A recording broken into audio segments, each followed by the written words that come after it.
Medical insurance ഉണ്ടായിരിക്കുക എന്നുള്ളത് വളരെ അത്യാവശ്യമാണ്. നമുക്കൊരു ആവശ്യം വരുമ്പോൾ നമ്മുടെ കൂടെ നിൽക്കാൻ നല്ല മനസ്സിലുള്ള ആൾക്കാരുണ്ടാവും എന്നുള്ളത് ഒരു ആവശ്യമാണ്. ഹോസ്പിറ്റലിൽ ബൈസ്റ്റാൻഡർ ഒരാൾ മതിയായാലും വിസിറ്റേഴ്സ് ഇപ്പോൾ ഹോസ്പിറ്റലിൽ വന്ന് കണ്ടില്ലെങ്കിലും അങ്ങനെ വലിയ വിഷയമുള്ള കേസല്ല. ഹലോ ഗൈസ്, ഞാനിപ്പോ ഒരു നീണ്ട 4 ദിവസത്തെ ഒരു ഹോസ്പിറ്റൽ വാസം കഴിഞ്ഞിട്ട് വീട്ടിൽ വന്നിട്ട് റെസ്റ്റിലാണ് കേട്ടോ. അപ്പൊ അതെന്താ സംഭവം എന്നുള്ളത് ഞാൻ കാണിച്ചു തരാം. എന്റെ കാലില് ഒരു സർജറി കഴിഞ്ഞു. കാലിന്റെ ഈ ഒരു ഭാഗത്തായിട്ടാണ് സർജറി കഴിഞ്ഞിരിക്കണേ. അപ്പൊ അത് കഴിഞ്ഞ് 4 ദിവസം ഹോസ്പിറ്റലിലായിരുന്നു. അത് കഴിഞ്ഞല്ല, അതിന് വേണ്ടി 4 ദിവസം ഹോസ്പിറ്റലിലായിരുന്നു. സൺഡേ ഡിസ്ചാർജ് ആയി വന്നിട്ട് ഇപ്പൊ സെക്കൻഡ് ഡേ ആണ് വീട്ടില്. നിങ്ങൾ പുറത്തുനിന്ന് ബഹളമൊക്കെ കേൾക്കുന്നുണ്ടാവും, അത് കുട്ടികളുടെ ബഹളാട്ടോ. അവന്മാരവിടെ നല്ല ബഹളാണ്. കാലില് ഈ വലിയൊരു കെട്ടിട്ട് വെച്ചിരിക്കണ അത്ര വലിയ മുറിവൊന്നുമല്ല. ഇത് ഒരു പെയിൻ വന്നിട്ട് നമ്മൾ ഡോക്ടേഴ്സിനെ മാറി മാറി കാണിച്ചപ്പോ ഒരു സർജറി വേണമെന്ന് പറഞ്ഞു. പെയിൻ ഇപ്പൊ ഇന്നൊന്നിലും തുടങ്ങിയ പെയിൻ ഒന്നുമല്ല കേട്ടോ. ഒരു 4-5 വർഷം മുൻപ് ആ കണ്ണിക്കാലിന്റെ താഴെ ഒരു പോയിന്റില് ഒരു സൂചി വെച്ച് കുത്തിയിറക്കുന്ന പോലെ ഒരു വേദന വരുമായിരുന്നു. അപ്പൊ അത് ജസ്റ്റ് ഒരു കുത്തി ഇങ്ങനെ വെക്കാൻ എത്ര ടൈം എടുക്കും? ആ ഒരു ടൈം തന്നെ വേദന ഉണ്ടാവുള്ളൂ. ജസ്റ്റ് ഒരു മിനിറ്റോ അങ്ങനെ എന്തൊക്കെയാ പെയിൻ ഉണ്ടാവുള്ളൂ. അപ്പൊ അത് പിന്നെ വന്നാൽ ചിലപ്പോൾ 5-6 ദിവസം കഴിഞ്ഞു വരും. പിന്നെ അതിൽ 4 ദിവസം, 3 ദിവസം, 2 ദിവസം, അങ്ങനെ ദിവസത്തിൽ പലതവണയായി. അപ്പോഴും ഈ വരുന്ന വേദന എന്ന് പറയുന്നത് ഒരു 1 മിനിറ്റ് 2 മിനിറ്റ് ഒക്കെ തന്നെ നിൽക്കാറുള്ളൂ. നമുക്ക് സാധാരണ വരുന്ന വേദനയും കഴപ്പുകളും ഒക്കെ നമുക്കറിയാലോ. ആ ഒരു ടൈപ്പ് ഒന്നും അല്ലായിരുന്ന കാരണം കൊണ്ട് നമ്മൾ അന്ന് തന്നെ ഡോക്ടേഴ്സിനെ കാണിച്ചു. അത് കുറച്ച് പെയിൻ കില്ലേഴ്സ് ഒക്കെ കഴിച്ചു. ഓർത്തോനെയാണ് കാണിച്ചത്. അത് കഴിഞ്ഞിട്ട് പിന്നെ എക്സ്റേ എടുത്തു, അതിലൊന്നുമില്ല, ശൂന്യം. അതുപോലെ MRI എടുത്തു, അതിലൊന്നും കണ്ടുപിടിക്കാനില്ല. എന്നിട്ട് ഡോക്ടേഴ്സൊക്കെ ചോദിക്കാറുണ്ട്, കാലിലെടുത്ത് തട്ടിയതാണോ, ഇത് തോന്നണതാണോ? അപ്പൊ ഞാൻ നോക്കുമ്പോ എനിക്ക് നല്ല വേദനയുണ്ട്. അപ്പൊ ലാസ്റ്റ് പിന്നെ നമ്മൾ കുറെ ഡോക്ടേഴ്സിനൊക്കെ കണ്ടു കഴിഞ്ഞപ്പോ പിന്നെ പറഞ്ഞു, നമ്മുടെ ഒരു അൾട്രാസൗണ്ട് ഹീറ്റ് മസാജ് എന്ന് പറഞ്ഞൊരു ഫിസിയോതെറാപ്പി ഉണ്ട്. ഒന്നുമില്ല, ചുമ്മാ ഒരു ജെല്ല് ഇങ്ങനെ വെച്ചിട്ട് ഒരു നമ്മുടെ ഹാൻഡ് ഷവർക്ക് പെട്ടൊരു സാധനം ഇങ്ങനെ ഓടിക്കും. നല്ല പെയിൻ വരുമ്പോ ഒരു 5 ദിവസം അത് ചെയ്യാന്ന് പറഞ്ഞു. അങ്ങനെ നല്ല പെയിൻ വരുമ്പോ അങ്ങനെ ചെയ്യാൻ തുടങ്ങി. അപ്പൊ കുറെ നാളത്തേക്ക് ആശ്വാസം ഉണ്ടാവും. അങ്ങനെയൊക്കെ സംഭവം ഇങ്ങനെ പൊക്കോണ്ടിരിക്കുകയായിരുന്നു. അതിനിടയിൽ പിന്നെ പ്രഗ്നൻസി, ഡെലിവറി, പിന്നെ കുട്ടികൾക്ക് 9 മാസം ആകുമ്പോഴേക്കും രണ്ടാമത് പ്രഗ്നന്റ് ആയി. അവർക്ക് 1.25 വയസ്സാകുമ്പോഴേക്കും രണ്ടാമത്തെ ഒരു ഡെലിവറി ആയി. അപ്പൊ അങ്ങനെയൊക്കെ ആയപ്പോ നമ്മള് പിന്നെ പെയിൻ വരുന്നുണ്ട്. പിന്നെ അടുപ്പിച്ചടുപ്പിച്ച് പെയിൻ വരാൻ തുടങ്ങി. ചെറിയൊരു സ്വെല്ലിങ് അവിടെ വരാൻ തുടങ്ങി. അപ്പൊ നമ്മൾ ശ്രദ്ധിച്ചില്ല. പിന്നെ പിള്ളേരുടെ അസുഖങ്ങളായി, അവരെ കൊണ്ടോടലായി. അപ്പൊ സാധിക്കാൻ പറ്റാവുന്ന ഒരു പെയിനുമാണ്. അപ്പൊ പിന്നെ നമ്മളതങ്ങനെ ശ്രദ്ധിക്കാണ്ട് അങ്ങോട്ട് വിട്ടു. പിന്നെ ഇപ്പൊ ഭയങ്കരമായിട്ടുള്ള ഒരു പെയിൻ വന്നു തുടങ്ങി. എല്ലാ നേരം എന്ന് പറഞ്ഞ പോലെ വെറുതെ ഒന്ന് പ്രസ് ചെയ്ത് അവിടെ വേദന എടുക്കും. എവിടെയെങ്കിലും അറിയാണ്ട് ഒന്ന് കാല് തട്ടിക്കഴിഞ്ഞാൽ നമ്മളത് ജസ്റ്റ് വിടാൻ പറ്റുന്ന ഒരു സംഭവമായിരിക്കും. പക്ഷെ അത് നല്ല വേദനയായിരിക്കും അവിടെ. അപ്പൊ അങ്ങനെ വേദന വരാൻ തുടങ്ങിയപ്പോ പിന്നെയും ഇപ്പൊ രാത്രിയൊക്കെ ഒരു വേദന, നമ്മൾ കാല് സ്ട്രെയിൻ ചെയ്യുമ്പോ ഒന്നല്ല, ആ വേദന എപ്പോ വേണമെങ്കിൽ വരാൻ തുടങ്ങി. അപ്പൊ രാത്രിയൊക്കെ വേദന വന്നിട്ട് എനിക്കൊന്ന് കരയണ അവസ്ഥയ്ക്ക് ആയി. അപ്പൊ ഡോക്ടറെ കണ്ടു, വീണ്ടും ഓർത്തോനെ കണ്ടു, MRI എടുത്തു. അപ്പൊ 1 സെന്റിമീറ്ററിന്റെ താഴെയുള്ള ഒരു കുഞ്ഞു മുഴ നെർവിന്റെ ഉള്ളിൽ, നെർവ് ഷിഫ്റ്റ് ട്യൂമർ എന്നാണ് അവർ പറഞ്ഞത്. അതല്ലെങ്കിൽ ഹിമാൻജിയോമ എന്ന് പറഞ്ഞൊരു കണ്ടീഷൻ. MRIയിൽ അങ്ങനെയാണ് റിപ്പോർട്ട് വന്നത്. അപ്പൊ നമ്മൾ പോയി ഓർത്തോനെ തന്നെ കാണിച്ചു. അപ്പൊ അവർ പറഞ്ഞു ന്യൂറോ സർജനെ കാണിക്കണം എന്ന് പറഞ്ഞു. അങ്ങനെ നമ്മളൊരു ന്യൂറോളജിസ്റ്റിനെ ആദ്യം നമ്മളവിടെ ഹസ്ബൻഡ് വീടിന്റെ അടുത്ത് മാളയിൽ തന്നെയുള്ള ഒരു ഹോസ്പിറ്റലിൽ ന്യൂറോളജിസ്റ്റിനെ കണ്ടു. അപ്പൊ ആ ഡോക്ടർ അന്ന് പറഞ്ഞു, ഇത് മൈക്രോസ്കോപ്പിക് സർജറി ആണ്, പ്ലാസ്റ്റിക് സർജൻസ് ആണ് ചെയ്യാന്നൊക്കെ പറഞ്ഞു. അപ്പൊ നമ്മുടെ അടുത്ത് ന്യൂറോ സർജനെ കാണാനല്ലേ പറഞ്ഞത്. അപ്പൊ പിന്നെ ഞങ്ങൾക്ക് അടുത്തുള്ളത് ചാലക്കുടിയിലായിരുന്നു ഒരു ന്യൂറോ സർജൻ ഉണ്ടായിരുന്നത്. അപ്പൊ നമ്മൾ ജസ്റ്റ് ന്യൂറോളജിസ്റ്റിന്റെ ഒരു ഒപ്പീനിയൻ എടുത്തു തന്നേ ഉള്ളൂ. അപ്പൊ അത് കഴിഞ്ഞിട്ട് നമ്മള് ചാലക്കുടിയിലെ ന്യൂറോ സർജനെ പോയി കണ്ടു, ചാലക്കുടി സെന്റ് ജെയിംസ് ഹോസ്പിറ്റലില്. അപ്പൊ ഡോക്ടർ പറഞ്ഞു, ചിലപ്പോ ഇത് ഹിമാൻജിയോമ എന്ന് പറഞ്ഞൊരു കണ്ടീഷനാണെങ്കിൽ, അവിടെ പിള്ളേർ ഭയങ്കര ബഹളമുണ്ടാ. അപ്പൊ ഹിമാൻജിയോമ എന്ന് പറഞ്ഞ കണ്ടീഷനാണെങ്കിൽ എന്താ പറയാ, ഇത് നമ്മുടെ രക്തക്കുഴലിനുള്ളിലായിരിക്കും. അപ്പൊ വാസ്കുലർ സർജനെയാണ് കണ്ടതെന്ന് പറഞ്ഞു. ഞാനാണെങ്കിൽ അങ്ങനെ ഒരു സാധനം ആദ്യമായിട്ടൊക്കെ കേൾക്കണം. മീൻസ് അങ്ങനെ ഒരു ഡിപ്പാർട്ട്മെന്റ് ഉണ്ട് എന്നുള്ളത്. അപ്പൊ അവര് എറണാകുളത്തേക്കുള്ള ഹോസ്പിറ്റലിലേക്കൊക്കെ അവരൊരു സജഷൻ പറഞ്ഞത്. അപ്പൊ ഞാൻ നമ്മുടെ തൃശ്ശൂർ ജൂബിലി മിഷനിൽ വിളിച്ചു ചോദിച്ചപ്പോ അവിടെ ഉണ്ട് ഈ പറഞ്ഞ ആള്. അങ്ങനെ ഞങ്ങൾ അങ്ങോട്ടേക്ക് ബുക്ക് ചെയ്ത് ഡോക്ടറെ കാണാൻ പോകാൻ നോക്കിയിരുന്ന ദിവസം ഹസ്ബൻഡിന് പനിയായി. പിന്നെ എന്താ ബുക്ക് ചെയ്തല്ലെന്ന് ചോദിച്ചപ്പോൾ ഞാൻ പോയി. ഇനിയിപ്പോ അതിന് വേണ്ടി ഇനി വേറൊരു ദിവസം പോകണ്ടേ. അപ്പൊ പോകാൻ ദിവസം വീട്ടിൽ അമ്മയൊക്കെ ഉള്ളതുകൊണ്ട് പിള്ളേരുടെ കാര്യം അങ്ങനെ പൊക്കോളൂ. അപ്പൊ അത് തന്നെ ഞാൻ അന്ന് പോയി. അപ്പൊ വാസ്കുലർ സർജൻ മറ്റേ ഡോപ്ലറൊക്കെ വെച്ച് നോക്കിയിട്ട് പറഞ്ഞു, ഇത് വാസ്കുലർ അങ്ങനെ ഒരു ഏരിയയിലൊന്നും അല്ല, ഇത് പ്ലാസ്റ്റിക് സർജൻ ആണ് ചെയ്യേണ്ടത്, നെർവിൽ തന്നെയാണെന്ന് പറഞ്ഞു. അങ്ങനെ അപ്പൊ അവിടെ തന്നെ പ്ലാസ്റ്റിക് സർജൻ ഉണ്ടായിരുന്നു. ആളെ പോയി കണ്ടു. ആള് പറഞ്ഞു, നമുക്ക് എടുത്തു കളയാം, ഒരു ചെറിയ സംഭവമുള്ളൂ, ഒരു 4 ദിവസം ഹോസ്പിറ്റലിൽ ഇടണം, 2 ആഴ്ച റെസ്റ്റ്, അത് നമുക്ക് എടുത്തു കളയാം. നാളെ കൂളായിട്ട് പറഞ്ഞു. പിന്നെ നമ്മൾ കണ്ട ഡോക്ടേഴ്സൊക്കെ സർജറി എന്നല്ലാണ്ട് വേറൊരു ഓപ്ഷൻ പറഞ്ഞില്ല. അപ്പൊ നമ്മൾ ആയുർവേദ ഡോക്ടേഴ്സിനെ അയച്ചു കൊടുത്തു. അപ്പോഴൊക്കെ ഇവരൊക്കെ സർജറി എന്നുള്ള ഓപ്ഷനെ പറഞ്ഞത്. പിന്നെ ഇപ്പൊ അത് വെച്ച് നീട്ടിയിട്ട് കാര്യമില്ല. കാരണം ഇത് പെയിൻ തുടങ്ങിയ സമയത്ത് അവിടെ ഒന്നും ഉണ്ടായിരുന്നില്ല. ഇത് ഇത്രയും പെയിൻ ആകുമ്പോ ഇത് വലുതായിട്ടുണ്ട്. അപ്പൊ പിന്നെ നമ്മൾ വെച്ചോണ്ടിരുന്നിട്ട് പിന്നെ കുട്ടികളൊക്കെ സ്കൂളിൽ പോകുന്ന സമയം എന്ന് പറയുമ്പോൾ ഇപ്പൊ ഒരു അംഗൻവാടിയിൽ പോകുന്നുണ്ട്. അപ്പൊ ഞാൻ നല്ല വീട്ടിലേക്ക് വന്നു. അപ്പൊ സ്കൂളിലൊക്കെ പോയി തുടങ്ങി കഴിഞ്ഞ് കഴിഞ്ഞാൽ സ്കൂളിൽ പോണ പിള്ളേരോട് നമുക്ക് അങ്ങനെ വീട്ടിലൊന്നും റെസ്റ്റ് ചെയ്യാനൊന്നും നടക്കില്ലല്ലോ. പിന്നെ കൈയോടെ അങ്ങ് ചെയ്തേക്കാന്ന് വിചാരിച്ചു. അപ്പൊ നമ്മൾ അങ്ങനെ ഇപ്പൊ എന്തായാലും സർജറി തന്നെ ചെയ്യാമെന്ന് വിചാരിച്ചു. പിന്നെ നമ്മള് സെപ്റ്റംബർ തുടങ്ങി ഇങ്ങനെ നോക്കുന്നുണ്ട്. പിന്നെ അത് നീണ്ടു പോയി. ഇപ്പൊ ഡോക്ടറെ കാണാൻ പോയപ്പോഴും ഞാൻ പറഞ്ഞു ഇപ്പൊ ഡോക്ടർ അഡ്മിറ്റ് ആവാം, അപ്പൊ എന്താണെന്ന് വെച്ചാൽ ഒരു OPD വരൂ അഡ്മിറ്റ് ആവാന്ന് പറഞ്ഞപ്പോ ഞാൻ പറഞ്ഞു എനിക്ക് അങ്ങനെ പറ്റില്ല, 3 പിള്ളേരുണ്ട്, എനിക്ക് ആദ്യം കുട്ടികളെ നോക്കാൻ ആള് വേണം, പിന്നെ വർക്കിന്റെ കാര്യങ്ങള്, അപ്പൊ ഇതൊക്കെ നോക്കിയിട്ട് എനിക്ക് വരാൻ പറ്റുള്ളൂ, ഞാൻ ഒക്ടോബറിലേക്ക് ആയിട്ട് വരുള്ളൂ എന്ന് പറഞ്ഞു. അങ്ങനെ നമ്മൾ ഒക്ടോബർ ലാസ്റ്റിലാണ് ഞാൻ ഇങ്ങോട്ട് വന്നേ. അപ്പൊ അതിന്റെ ഇടയിൽ മോനി ഫിറ്റ്സ് ഒക്കെ വന്നിട്ട് അവനെ MRI എടുക്കാൻ കൊണ്ടുപോകല്, പിന്നെ പിള്ളേർക്ക് മാറി പനി, എനിക്ക് ജലദോഷം കഫക്കെട്ട്, ഇതൊക്കെ നീണ്ടു പോയി നവംബർ ലാസ്റ്റായി. അങ്ങനെ ഡോക്ടറെ വിളിച്ചപ്പോ ഡോക്ടർ പറഞ്ഞ ഡേറ്റിന് നമ്മൾ കഴിഞ്ഞ 28-ാം തീയതി അഡ്മിറ്റ് ആയി, 29-ാം തീയതി സർജറി എന്ന് പറഞ്ഞു. അത്രയും വരെ അപ്പോഴും വരെ ഞാനിതിങ്ങനെ വേദന കുറയുകയാണെങ്കിൽ സർജറി ചെയ്യണ്ടല്ലോ. 2 സിസേറിയനാണ് കഴിഞ്ഞെങ്കിലും എനിക്ക് ഇപ്പോഴും തിയേറ്റർ എന്ന് പറഞ്ഞാൽ ഒരു പേടിയാ. ആദ്യത്തെ സിസേറിയൻ കഴിഞ്ഞപ്പോ 2ാമത്തേനൊക്കെ പോകുമ്പോ ഹസ്ബൻഡ് പറയുമ്പോ നീ ഒരു തവണ പോകില്ലേ, നല്ല എക്സ്പീരിയൻസ് ആയല്ലോ എന്ന്. പക്ഷെ എനിക്ക് ഭയങ്കര പേടിയായിരുന്നു. അതുപോലെ തന്നെ പേടിയായിരുന്നു തവണ പോകുമ്പോഴും. അങ്ങനെ നമ്മൾ ഹോസ്പിറ്റലിൽ അഡ്മിറ്റ് ആയി. ചെന്നീ പറഞ്ഞ പോലെ കട്ട പോസ്റ്റ് ആയിരുന്നു കേട്ടോ. ഞങ്ങൾക്ക് ഡോക്ടറെ കാണാൻ 1 മണി 2 മണി അങ്ങാണ്ടാ പറയും. കാലത്ത് 10:30-11 മണിക്ക് മുന്നേ അവിടെ ചെന്നിരുന്നിട്ട് 2 മണിയാ കൈ കണ്ടപ്പോ. പിന്നെ അവിടെ നിന്ന് തുടങ്ങി പിന്നെ ഫുൾ ടെസ്റ്റുകളാണ്. അപ്പൊ പറഞ്ഞ കീ ഹോളാണെന്ന് പറഞ്ഞു. ആകെ ഒരു കീ ഹോളിന്റെ അത്രേ ഉള്ളൂ. ഇപ്പൊ പിന്നെ കീ ഹോൾ ചെയ്യാൻ പറ്റുമോ എന്ന് ചോദിച്ചു ഡോക്ടർ. അപ്പൊ എത്ര സമയം ഉണ്ടാവും എന്ന് ചോദിച്ചു. അപ്പൊ അതൊരു 1.5 മണിക്കൂറിനുള്ളിൽ എല്ലാം തീരും. ഇനി എന്ത് സമയം കൂട്ടണോ, അല്ലെങ്കിൽ സമയം കൂടി എന്തെങ്കിലും പ്രശ്നമുണ്ടോ ഇയാൾക്കെന്ന് ചോദിച്ചു. പിന്നെ അതല്ല, ഡോക്ടർ ഭയങ്കര കമ്പനിയായിരുന്നു. ആളുടെ സംസാരം ടെൻഷൻ അടിപ്പിക്കും. ഡോക്ടർ എന്നല്ല കേട്ടോ, ഞാൻ അവിടെ കണ്ട എല്ലാ സ്റ്റാഫും നല്ല എന്താ പറയാ ഭയങ്കര കോപ്പറേറ്റിംഗ് ആയിരുന്നു. അപ്പൊ ആരെങ്കിലും ചാടി കടിക്കാൻ വന്നു അല്ലെങ്കിൽ നമ്മുടെ അടുത്ത് നമ്മൾ തിരിച്ചു നോക്കുമ്പോൾ ചീത്ത പറയാം, അങ്ങനെയൊക്കെ നമ്മുടെ ടെൻഷൻ കൂടുതലോ. അങ്ങനൊന്നും ഉണ്ടായില്ല. അപ്പൊ പിന്നെ നമ്മളവിടെ റൂം എടുത്തു. ബൈസ്റ്റാൻഡർ ഹസ്ബൻഡായിരുന്നു, ജോമനായിരുന്നു. പിന്നെ കുറച്ചുകൂടി കംഫർട്ടബിൾ റൂം ആയിരിക്കുമല്ലോ എന്ന് വിചാരിച്ചിട്ട് നമ്മൾ റൂം എടുത്തു. അവിടുത്തെ പ്ലാസ്റ്റിക് സർജറിയുടെ വാർഡ് നല്ല വാർഡൊക്കെ ആയിരുന്നു, സൗകര്യങ്ങളുണ്ടായിരുന്നു. നമ്മൾ പിന്നെയാണ് കണ്ടത്, AC ഒക്കെ ആയിട്ട് ഉള്ള വാർഡായിരുന്നു. അപ്പൊ നമ്മൾ റൂം എടുത്തു. അപ്പൊ ഒരു തേഴ്സ്ഡേ 28 നമ്മൾ അഡ്മിറ്റ് ആയി. നമ്മളെല്ലാ ടെസ്റ്റും ബ്ലഡ് ടെസ്റ്റ് അത് ഇത് എന്നൊക്കെ പറഞ്ഞ അനസ്തേഷ്യയുടെ ഡോക്ടറെ കണ്ടു. അപ്പൊ അങ്ങനെ നമ്മുടെ ടെസ്റ്റുകളൊക്കെ കഴിഞ്ഞു. അപ്പൊ ഞാനും ജോമോനും മാത്രമേ ഉള്ളൂ. അപ്പൊ അവര് റൂം എടുക്കുമ്പോൾ തന്നെ പറഞ്ഞിരുന്നു ഓരോ ബസ് സ്റ്റാൻഡറേ പറ്റുള്ളൂ, വിസിറ്റേഴ്സ് അലൗഡ് അല്ല, ഫുഡ് പുറത്തൊന്നും പറ്റില്ല, ക്യാൻറ്റീനിൽ നിന്ന് കൊണ്ടുവരും. അത് വല്ലാത്തൊരു തീരുമാനമായി പോയി എനിക്ക് പിന്നെ തോന്നി. അപ്പൊ ഫുഡ് ഒരു വാതിൽ പോകുമ്പോൾ തട്ടും. അപ്പൊ നമ്മള് ഫുഡ് മേടിക്കുക, അപ്പൊ അതൊക്കെ പറ്റുള്ളൂ. അങ്ങനെ കുറച്ച് റെസ്ട്രിക്ഷൻസ് ഒക്കെ ഉണ്ടായിരുന്നു. പിന്നെ നമുക്കിപ്പോ ഇനിയിപ്പോ എത്ര ബസ് സ്റ്റാൻഡർ വരാന്ന് പറഞ്ഞാലും നമുക്ക് ആ ഒരു ബസ് സ്റ്റാൻഡർ കൊണ്ടുവരാനേ നമുക്ക് പറ്റുള്ളായിരുന്നു നമ്മുടെ ഒരു അവസ്ഥ വെച്ചിട്ട്.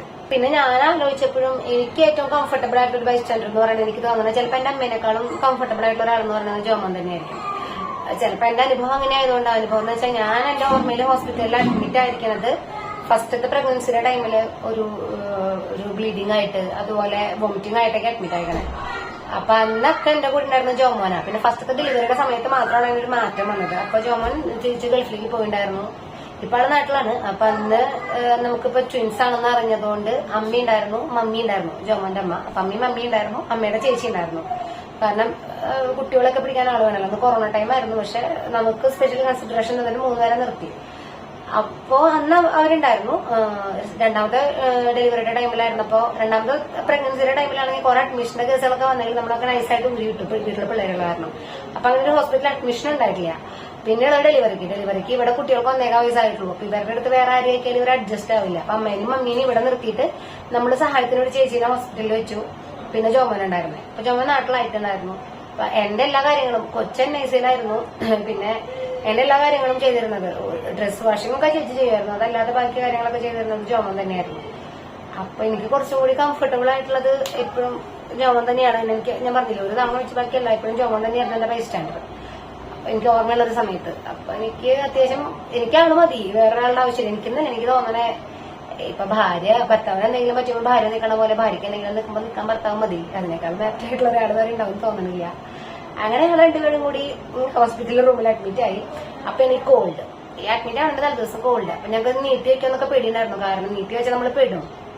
എന്താ വെച്ചാ നമ്മള് സർജറി ചെയ്യുമ്പോ ഇവിടെ എന്റെ കാര്യത്തിനേക്കാളും എന്നെ നോക്കാൻ ജോമോൻ അത് സെറ്റാണ്. അപ്പൊ ഇവിടെ പിള്ളേരുടെ അടുത്ത് ആള് വേണല്ലോ. 3 പിള്ളേരുണ്ട്, ഉമ്മാരുടെ പ്രായം. അതുപോലെ ഒരാൾക്ക് കോൾഡ് തുടങ്ങിണ്ടായി. നോക്കാൻ നല്ല പാടാ, ഭയങ്കര കുറുമ്പ 3 അപ്പൊ കണ്ടു വെച്ചാൽ തല്ലിവിടെ എവിടെയെങ്കിലും പിടച്ചു കയറാം. പിന്നെ വാശി, കുറുമ്പ്, അനുസരിക്കുക, എന്തെങ്കിലും കാര്യം പറഞ്ഞ് അനുസരിക്കാൻ ഭയങ്കര മതി. അവരുടെ പ്രായത്തിന്റെയാണ്. പിന്നെ ഒരു 3 പേരുണ്ട്. അപ്പൊ പിന്നെ എല്ലാ കുട്ടികളും ഒരുപോലെ ആവണമെന്നില്ലല്ലോ. അപ്പൊ ഇവിടെ അമ്മയുടെ ചേച്ചി വരാന്ന് പറഞ്ഞു. അങ്ങനെ വ്യാഴാഴ്ച ഞങ്ങൾ പോകുമ്പോഴേക്കും അമ്മയുടെ ചേച്ചി വന്നു. അതുപോലെ സാറ്റർഡേ രാവിലെ ആള് പോയി. അപ്പൊ അതിന് വെള്ളിയാഴ്ച ഉച്ച തിരിഞ്ഞിട്ട് അമ്മയുടെ വേറൊരു ചേച്ചി വന്നു, മൂത്ത ചേച്ചി വന്നു.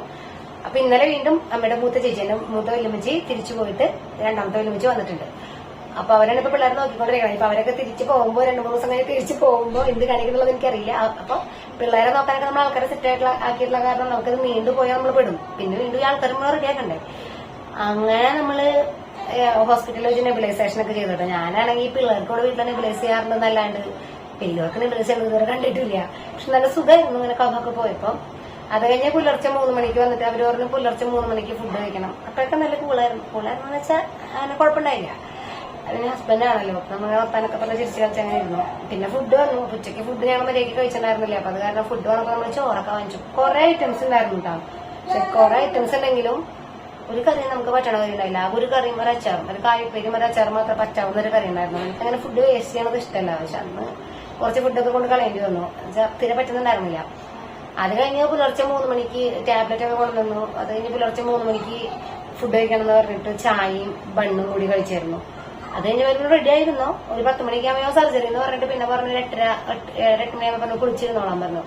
അങ്ങനെ 9:30 ആയപ്പോ ഞാൻ കുളിച്ച് മറ്റേ ഗൗണൊക്കെ ഇട്ട് അങ്ങനെ ഇരുന്നു. അപ്പോഴേക്കും എനിക്ക് ടെൻഷൻ കയറി തുടങ്ങിയിട്ടുണ്ടായിരുന്നു. അത് കഴിഞ്ഞ് നമ്മളെ ഡ്രസ്സൊക്കെ മാറ്റി റെഡിയാക്കി 9:30 ആകുമ്പോഴേക്കും നമ്മളെ കൊണ്ടുപോയി അവിടേക്ക് തിയേറ്ററിലേക്ക് കൊണ്ടുപോയി. അപ്പൊ ആദ്യം നേരെ തിയേറ്ററിലേക്ക് എല്ലാം കൊണ്ടുപോകണം. അവിടെ ഇങ്ങനെ കുറെ ആൾക്കാർ ബെഡിൽ കിടക്കണ്ടായിരുന്നു. അപ്പം ഡെലിവറിക്ക് കൊണ്ടുവരുന്ന സമയത്ത്, സിസേറിയന് കൊണ്ടുവരുന്ന സമയത്ത് ഈ മുറിച്ചുകൊണ്ടുള്ള കുട്ടികളൊക്കെ നമ്മുടെ ഫ്രണ്ടിൽ കൂടെ കൊണ്ടുപോകും. അപ്പൊ അത് കാണുമ്പോൾ ഭയങ്കര ടെൻഷനായിരുന്നു. 1 മണിക്കൂറിൽ തന്നെ അവിടെ എത്തിയതിന് ശേഷമാണ് അതിന്റെ ഉള്ളിലേക്ക് കൊണ്ടുവരുന്നത്. അപ്പോ ഇതാണ് കയറി ചെല്ലുമ്പോ കുറച്ച് പേഷ്യൻസ് ചിലരെ കഴിഞ്ഞിട്ടുണ്ട്. ഇങ്ങനെ ഡ്രസ്സൊക്കെ ചെയ്തിട്ട് അവർ കിടക്കണേ. ചിലര് നമ്മുടെ പോലെ ഡ്രസ് മാറി വെയിറ്റ് ചെയ്യേണ്ട. അപ്പൊ ഒരു കുട്ടി, എനിക്ക് തോന്നുന്നു 7-8 വയസ്സ് അത്രയൊക്കെ തന്നെ ഉണ്ടാവുള്ളൂ, ഒരു ആൺകുട്ടി. അതിന്റെ കൂടെ അതിന്റെ അച്ഛനും ഇതുപോലെ ഇതിട്ടിരിക്കുന്നുണ്ട്, ഈ ഗൗണൊക്കെ ഇട്ടിരിക്കുന്നുണ്ട്. അപ്പൊ അത് കണ്ടപ്പോ എനിക്ക് വീണ്ടും ടെൻഷനായി. നമ്മൾ പിള്ളേരൊക്കെ അങ്ങനെ സർജറി ഇപ്പൊ എന്തിനായിരിക്കും, ഏതായിരിക്കും. ഇപ്പൊ എല്ലാം പ്ലാസ്റ്റിക് സർജറിയുടെ ആൾക്കാരല്ല അവിടെ ഇരിക്കണേ, വേറെ സർജറിക്ക് വരുന്ന ആൾക്കാരുണ്ട്. അപ്പൊ നമുക്ക് ടെൻഷനായത് അങ്ങനെയൊക്കെ കാണുമ്പോൾ നമുക്ക് ഓൾറെഡി പേടിയാവുമല്ലോ. അപ്പൊ തലേദിവസം എന്നോട് പറഞ്ഞിരുന്നേ മുട്ടുമ്പോ ഇഞ്ചക്ഷൻ എടുത്ത് മുട്ട് ധരിപ്പിക്കാൻ വന്നിട്ട് സർജറി എന്ന് പറഞ്ഞിരുന്നേ. അപ്പൊ അവിടെ ചെന്നപ്പോ എനിക്ക് തോന്നുന്നു അവിടുത്തെ ഒരു മേഡമായിരുന്നു അനസ്തേഷ്യക്ക് നമുക്ക് സർജറിക്ക് വന്നിട്ടുണ്ടായിരുന്നു. അപ്പൊ മേഡം പറഞ്ഞു മുട്ടുമ ധരിപ്പിക്കുകയാണെങ്കിൽ 4 ഇഞ്ചക്ഷൻ എടുക്കേണ്ടി വരും. നട്ടലിമ്മ 1 ഇഞ്ചക്ഷൻ. ആദ്യം നട്ടലിൽ ധരിപ്പിക്കാൻ അവിടെ 1 ഇഞ്ചക്ഷൻ എടുത്തിട്ട് പിന്നെ വീണ്ടും ഈ മരുന്ന് വെച്ചിട്ട് ഇഞ്ചക്ഷൻ അതാണ് വേണ്ടി വരിക. അതാകുമ്പോ 6 മണിക്കൂറോളൊക്കെ ഈ തരിപ്പിന്റെ ആ ഒരു എഫക്ട് നിൽക്കും. അപ്പൊ പെട്ടെന്ന് പെയിൻ വരില്ല. മറ്റേത് പെട്ടെന്ന് പെയിൻ വരും. അപ്പൊ മുട്ടുമ്മയാകുമ്പോ 4 ഇഞ്ചക്ഷൻ എടുക്കണം എന്നൊക്കെ പറഞ്ഞ് ഓക്കെ നട്ടലിമ്മ സമ്മതിച്ചു. നമ്മൾ പോയി. അപ്പൊ നമ്മളിങ്ങനെ വീൽചെയറിലോണ്ടപ്പോ ഞാൻ നടന്നോളാം, എനിക്ക് കുഴപ്പമില്ലാന്ന് പറഞ്ഞു. കാലിനുള്ള ആൾക്കാരെ നടത്തിക്കൊണ്ടുവരാനും പറ്റില്ല എന്ന് പറഞ്ഞു. അങ്ങനെ ഇത് കൊണ്ടുപോകുമ്പോഴേ നമുക്കുള്ളൊരു ഫീല് അതിങ്ങനെയാണ് അങ്ങനെ കൊണ്ടുപോകാറ്. ഫുൾ AC നമ്മളിങ്ങനെ ഓരോ OT1 അങ്ങനെ നമ്മളിങ്ങനെ ആ കോംപ്ലക്സിൽ ഇങ്ങനെ കാണുന്നു. അങ്ങനെ പോയി നമ്മൾ കൊണ്ടുപോയി കഴിഞ്ഞാൽ അവിടെ കിടക്കണത് ഇപ്പൊ നമുക്കറിയാം നമ്മുടെ കറക്റ്റ് വീതിയുള്ള ഒരു പലകയായിരിക്കും. എന്നുവെച്ചാൽ ഒരാൾക്ക് കിടക്കാനുള്ള വീതിയെ ഉണ്ടാവുള്ളൂ. അത് കഴിഞ്ഞിട്ട് അവര് കെടുത്തി നട്ടലിനാണ് എന്ന് പറഞ്ഞു. അപ്പൊ നമ്മുടെ ഡ്രസ്സൊക്കെ അതിനനുസരിച്ച് സെറ്റ് ചെയ്തു. അത് കഴിഞ്ഞ് കൈയിൽ ഇങ്ങനെ 2 സാധനം കർത്താവിനെ കുറിച്ച് മദർച്ച പോലെ ഇങ്ങനെ 2 സാധനം ഫിക്സ് ചെയ്ത് കൈ ഇങ്ങനെ കിടത്തി. അത് കഴിഞ്ഞിട്ട് പിന്നെ അവര് വന്ന് തിരിച്ച് കിടത്തി വരം ഇഞ്ചക്ഷൻ എടുക്കാൻ. അപ്പൊ നമ്മുടെ അടുത്ത് വർത്താനൊക്കെ പറയുന്നുണ്ട്. ക്യാനുല ഇട്ടു. അപ്പൊ ആ സിസ്റ്റർ എന്റെ അടുത്ത് ഒരു ടെക്നീഷ്യൻ ഉണ്ടായിരുന്നു. അപ്പൊ ആളെനിക്ക് പേടിക്കുന്ന വേണ്ട, അത് കുഴപ്പമൊന്നുമില്ല, ആള് ഭയങ്കര ഇതില്ല, കറിയൊന്നും വേണ്ട. അപ്പോഴാണ് ശ്രദ്ധിച്ചത് കണ്ണു ഇറങ്ങി വരുന്നുണ്ടായിരുന്നു. ഓട്ടോമാറ്റിക്കലി ഒരു പേടി വരുമല്ലോ. അത് ഇപ്പൊ ഓരോ മനുഷ്യന്മാരും എല്ലാ മനുഷ്യന്മാർക്കും ഒരുപോലെ ആണെന്നില്ലല്ലോ. അപ്പൊ എനിക്ക് ഈ പറഞ്ഞ പോലെ കുറച്ച് പേടിയുണ്ടായിരുന്നു. അപ്പൊ പേടിക്കൊന്നും വേണ്ട, കറിയൊന്നും വേണ്ട എന്നൊക്കെ പറഞ്ഞ്. അപ്പൊ നമ്മുടെ സ്റ്റാഫ്, അവിടെയുള്ള ചേച്ചിമാര് സ്റ്റാഫ്, അവരെ എന്ത് സ്റ്റാഫാണ്, നഴ്സസ് ആണോ നഴ്സിംഗ് അസിസ്റ്റൻസ് ആണോ എന്നൊക്കെ അറിയില്ല. നഴ്സിംഗ് അസിസ്റ്റൻസ് ഒക്കെയാണ് തോന്നുന്നു. അപ്പൊ അവർ നമ്മളെ പിടിച്ച് ചെരിച്ച് കിടത്തും. കാരണം നമ്മള് തന്നെ ചിലപ്പോൾ വീഴും, അതിനുള്ള വീതിയുള്ളൂ. അപ്പൊ അവർ ഇവിടെ ഒരു കുഷ്യനൊക്കെ വെച്ചിട്ട് അവരിങ്ങനെ പറയും പേടിക്കണ്ട എന്നൊക്കെ പറഞ്ഞ് അവരെന്നെ കൈയൊക്കെ ഇങ്ങനെ വെച്ച് തരും. എന്നിട്ട് ഇങ്ങനെ കാലൊക്കെ മടക്കി വെപ്പിക്കും. ഇഞ്ചക്ഷൻ എടുക്കാന്ന് പറയും. ഇഞ്ചക്ഷൻ എടുത്തിട്ട് നമ്മളെ മലർത്തി കിടത്തിയിട്ട് മറ്റേ ക്യാനിലിട്ടു. മറ്റേ ഈ സാധനം ഈ ഗ്ലൂക്കോസ് ഇങ്ങനെ കയറിക്കൊണ്ടിരിക്കും. പിന്നെ ഇവിടെ മറ്റേ എന്താണ് പ്രഷർ നോക്കണ ആ സാധനം വെക്കും. അപ്പൊ ഇതൊക്കെ കഴിഞ്ഞിട്ട് ഇത് കഴിഞ്ഞ് കാല് ഡോക്ടർ വന്നു. ഈ ചെയ്ത കാലിനത് ഇതിങ്ങനെ പൊക്കി ഇങ്ങനെ വെച്ചിട്ടുണ്ട്. അപ്പൊ എനിക്ക് കാണാം. അത് കഴിഞ്ഞിട്ട് ഇവര് സ്ക്രീൻ വെച്ചു. പിന്നെ എനിക്കൊന്നും കാണുന്നില്ല, മറ്റേ പച്ചപ്പുണി സ്ക്രീൻ ഇട്ടു. അപ്പൊ ഇത് കഴിഞ്ഞ് കുറച്ച് കഴിഞ്ഞ് ഷിവർ ചെയ്യാൻ തുടങ്ങി. അപ്പൊ ഷിവർ ചെയ്യണമെന്ന് എനിക്കറിയാം. ആദ്യത്തെ ഡെലിവറിക്ക് നമ്മുടെ സ്റ്റിച്ച് ചെയ്ത് കഴിഞ്ഞിട്ട് റൂമിൽ നിന്ന് മറ്റേ അവരവിടെ ഒബ്സർവേഷനിൽ ഇടാൻ കൊണ്ടുവരുമ്പോ തന്നെ തിയേറ്ററിന്റെ പുറത്തിറക്കി ഒബ്സർവേഷനിൽ ഇടാൻ കൊണ്ടുവരുമ്പോ തന്നെ റിക്കവറി റൂമിൽ കൊണ്ടുവരുന്നതിന് മുന്നേ ഒബ്സർവേഷനിൽ 2 മണിക്കൂർ അവിടെ ഇട്ടായിരുന്നു. അപ്പൊ തന്നെ ഞാൻ ഷിവർ ചെയ്യുന്നുണ്ടായിരുന്നു. അപ്പൊ എനിക്കറിയാം ഇതിന്റെ എഫക്ട് വരും, അത് ഈ സാധനം കേട്ടിട്ടുണ്ട്. പിന്നെ അവിടെ AC ആണ്, അനസ്തേഷ്യയുടെ എഫക്ട് എല്ലാം കൂടി വരുമെന്ന് എനിക്കറിയായിരുന്നു. പക്ഷെ രണ്ടാമത്തെ ഡെലിവറി കുറച്ച് ടൈം എടുത്തായിരുന്നു ഈ ബ്ലീഡിംഗ് ആയിട്ട് സ്റ്റിച്ച് ചെയ്യാൻ. അപ്പൊ പുറത്തിറക്കണതിന് മുന്നേ ഷിവറിങ് തുടങ്ങി. അവര് മേത്ത് തുണിയൊക്കെ കൊണ്ടിട്ടായിരുന്നു. ഇത് പക്ഷെ അനസ്തേഷ്യ എടുത്ത് 5 മിനിറ്റ് കഴിഞ്ഞപ്പോൾ ഷിവറിങ് തുടങ്ങി. ഞാൻ അങ്ങനെ വറക്കും, ഇങ്ങനെ ചാടുന്നത് എനിക്കറിയാതെ. അപ്പൊ ഇവരോട് പറഞ്ഞപ്പോ ഇവർ പറഞ്ഞു തുടങ്ങിയിട്ടുള്ളൂ. അപ്പൊ ഇവരോട് പറഞ്ഞപ്പോ ഇവർ മറ്റേ എന്തോ ഹോട്ട് ബാഗ് എന്തോ പറഞ്ഞിട്ട് ഒരു സാധനം, ഒരു വെള്ള സാധനം, തുണി പോലത്തെ ഒരു സാധനം ഇങ്ങനെ മേറ്റക്കൂടെ ഈ ഏട്ടന്മാർ ഇട്ടിട്ടുണ്ട്. അവിടെ നിന്ന് എന്തൊരു മെഷീൻ പറയുന്നൊരു സാധനം വെച്ചിട്ടുണ്ടെങ്കിൽ ചൂട് വരുന്നുണ്ട്. എന്താ സംഭവം എനിക്കറിയില്ല, ചൂട് വരുന്നുണ്ട്. പക്ഷെ എന്നിട്ടും ഇവിടേക്കൊന്നും ചൂടൊത്തണില്ല. അപ്പോൾ ഞാൻ വിറക്കി എന്തെങ്കിലും പറയുമ്പോൾ ഞങ്ങൾ കിടക്കണം ആക്കിക്കൊണ്ടിരിക്കുക. മാസ്ക് വെച്ചിട്ടുണ്ട്, അപ്പൊ ഓക്സിജൻ മാസ്ക് വെച്ചിട്ടുണ്ട്. അപ്പൊ അത് കഴിഞ്ഞപ്പോ അവര് പറഞ്ഞ പേടിക്കണ്ടെന്ന് പറഞ്ഞവര് പിന്നെ കുറച്ച് അതിന്റെ മേലെ ബ്ലാങ്കറ്റ് കൊണ്ടുവന്നിട്ട് പിന്നെയും നിക്കണില്ല. അനസ്തേഷ്യ ഒരു 5-10 മിനിറ്റ് ആയിട്ടില്ല. എന്നിട്ട് പിന്നെ വീണ്ടും അനസ്തേഷ്യയുടെ ഡോക്ടർ വന്നിട്ട് ഒരു ഇഞ്ചക്ഷൻ തന്നു. അവർ വിളിച്ചു ഇങ്ങനെ പേഷ്യന്റ് ഷിവറിങ്ങാന്ന് പറഞ്ഞിട്ട്. അപ്പൊ വന്നിട്ട് ഇഞ്ചക്ഷൻ തന്നു. അങ്ങനെ തന്നൊരു 5 മിനിറ്റ് ആകുമ്പോഴേക്കും അത് മാറിക്കഴിഞ്ഞിട്ട് പിന്നെ ഞാൻ അത് കഴിഞ്ഞ് കുറച്ചു നേരം കഴിഞ്ഞപ്പോൾ അതൊക്കെ ഷിവറിങ് ഇങ്ങനെ കുറഞ്ഞു വന്നു. ഞാനൊന്ന് കൂളായി. അപ്പൊ നമ്മൾ പേടിക്കുമ്പോൾ ഈ പറഞ്ഞത് ഞാൻ ശ്വാസപ്രമാണം എത്ര നേരം വന്മാരുടെ മറമൊക്കെ മാറി ചെല്ലായിരുന്നു. നമുക്ക് ഓർമ്മയുണ്ടല്ലോ ഇത് ഷിവറിങ്ങും കൂടി കാണുമ്പോ. അപ്പൊ ഞാൻ അവരടുത്ത് അവര് ഇങ്ങനെ ഷിവറിങ് കുറഞ്ഞോ എന്ന് ചോദിച്ചപ്പോ കുറഞ്ഞു എന്ന് പറഞ്ഞപ്പോ അവര് പറഞ്ഞു ആ ടെക്നീഷ്യൻ എപ്പോഴും എടുത്തല്ലോ. ആള് വന്ന് പറഞ്ഞു എനിക്ക് മരിയാന്ന് കണ്ടായിരുന്നുള്ള പേര് വിളിക്കണ കേട്ടോ. അപ്പൊ ആള് വന്നിട്ട് പറഞ്ഞു എന്തിനായിരുന്നു ഇത്ര ടെൻഷൻ, 90ക്ക് മേലെയായിരുന്നു ഹാർട്ട് ബീറ്റ്, ഇപ്പോഴാണ് നോർമലായി വന്നത്, എന്തിനാണ് ഇത്ര ടെൻഷൻ എന്നൊക്കെ ചോദിച്ചു. ഇല്ല ഞാൻ ഉറങ്ങിക്കോട്ടെ എന്ന് ചോദിച്ചു. ഞാൻ പറഞ്ഞ് കണ്ണടച്ച് കിടന്നോ, കഴിയുമ്പോ വിളിക്കാന്ന് പറഞ്ഞു. തുറന്നിരിക്കുമ്പോ ഇതൊക്കെ കാണുമ്പോ പേടിയാവും. അതിന് പറഞ്ഞ കണ്ണടച്ചിരുന്ന് ഇതൊക്കെ പ്രാർത്ഥനയൊക്കെ ചെല്ലിക്കൊണ്ടിരിക്കുക. അപ്പൊ നമ്മൾ ഉറങ്ങില്ല, സൗണ്ട് കേൾക്കുമ്പോഴേക്കും കണ്ണുറക്കും. സൗണ്ട് സൗണ്ട് കേൾക്കുമ്പോഴേക്കും ഇങ്ങനെ കണ്ണുറക്കും. അത് കഴിഞ്ഞിട്ട് ഇതുപോലെ കഴിഞ്ഞു എന്ന് പറഞ്ഞാൽ ഡ്രസ്സ് മാറ്റി കഴിഞ്ഞു എന്ന് പറഞ്ഞു. അത് കഴിഞ്ഞ് നമ്മളെ നേരെ റിക്കവറി റൂമിലേക്ക് അവരെടുത്ത് കിടത്തി. ഇതാണല്ലോ സ്പൈനൽ അനസ്തേഷ്യ ആയ കാരണം നമുക്ക് പിന്നെ ഒന്നും ചെയ്യാനും അനങ്ങാനൊന്നും പറ്റില്ല. അവരെ എടുത്ത് കിടത്തി റോളർ വെച്ചെടുത്ത് സ്ട്രക്ചറിലേക്ക് മാറ്റിയിട്ട് ഇവർ കൊണ്ടുപോയി നേരെ റിക്കവറി റൂമിലിട്ടു. റിക്കവറി റൂമിൽ നിന്ന് മറ്റേ അവർ ചോദിക്കുന്നുണ്ട് ഗ്ലൂക്കോസ് ഇടണമെന്നൊക്കെ ചോദിച്ചപ്പോൾ എന്റെ കൂടെ വന്ന സ്റ്റാഫ് പറഞ്ഞു BP ലോ ആണ്, സ്റ്റേബിൾ ആയിട്ടില്ല, ഇട്ടോളാൻ പറഞ്ഞു. അങ്ങനെ ഒരു 3:30 വരെയും 11 മണിക്ക് ഞാൻ റിക്കവറി റൂമിലെത്തി. ഒരു 3 മണി കഴിഞ്ഞിട്ട് റൂമിലേക്ക് വന്നാണ്. ആ സമയം അതുവരെയും ഇതിട്ടിട്ടും 110, 60, 70 അങ്ങനെയൊക്കെ 110, 70, 110, 60 അങ്ങനെയൊക്കെ BP നിൽക്കണം ഗ്ലൂക്കോസ് ഇട്ടിട്ടും. അപ്പൊ അത് കഴിഞ്ഞിട്ടും എന്നോട് എപ്പോഴും വന്ന് ചോദിക്കും. എനിക്ക് ഉറക്കം വരുന്നുണ്ട്, പക്ഷെ പുറത്ത് ഈ കുട്ടീനും സർജറി കഴിഞ്ഞിട്ട് കൊണ്ടുവന്നു. അപ്പൊ അതിടയ്ക്ക് അമ്മേനെ കാണണമെന്ന് പറഞ്ഞിട്ട് അറിയാം. അപ്പൊ നമ്മുടെ ഉറക്കം പോകും. പിന്നെ അപ്പൊ അവരിടയ്ക്ക് വന്നിട്ട് ചോദിക്കും കാല് നിൽക്കാൻ പറ്റുന്നുണ്ടോന്ന്. അപ്പൊ കാല് തരിപ്പ് കൂട്ടില്ല, നിൽക്കാൻ പറ്റുന്നില്ല. അങ്ങനെ 2:30, 2:45 ആയപ്പോ കാല് പതുക്കാനൊക്കാൻ പറ്റി തുടങ്ങിയപ്പോ അവര് സ്റ്റാഫിനെ, നമ്മുടെ വാർഡിൽ നിന്ന് സ്റ്റാഫിനെ വിളിച്ചിട്ട് നമ്മളെ അവർ കൊണ്ടുപോയി. അപ്പൊ പുറത്തേക്ക് ഇറങ്ങിയപ്പോ ഹസ്ബൻഡിനെ കാണല്ലേ. ഹസ്ബൻഡ് MRIയുടെ റിപ്പോർട്ട് തിരിച്ചു കൊണ്ടുവയ്ക്കാൻ പോയതാണ്. അത്ര നേരം അവിടെ ഉണ്ടായിരുന്നു. അങ്ങനെ ഹസ്ബൻഡ് ഒന്നോടെ ഒപ്പിട്ട് കൊടുത്തിട്ട് എന്നെ സാധനം കൈപ്പറ്റി. ഒപ്പിട്ട് സാധനം തിയേറ്ററിൽ നിന്ന് കൈപ്പറ്റി തന്നെ. അത് കഴിഞ്ഞ് റൂമിൽ പോയി. അപ്പൊ അവരുടെ ഹോസ്പിറ്റലിന്റെ ആയിരുന്നു പിറ്റേന്ന് എനിക്ക് അവനെ 30-ാം തീയതി. അപ്പൊ അന്ന് അതിന് മുമ്പ് ദിവ്യകാരുണ്യ പ്രദർശനമൊക്കെ ഉണ്ടായിരുന്നു. റൂമിലെത്തി കുറച്ച് കഴിഞ്ഞപ്പോഴും ദിവ്യകാരുണ്യ പ്രദർശനമൊക്കെ ഉണ്ടായിരുന്നേ.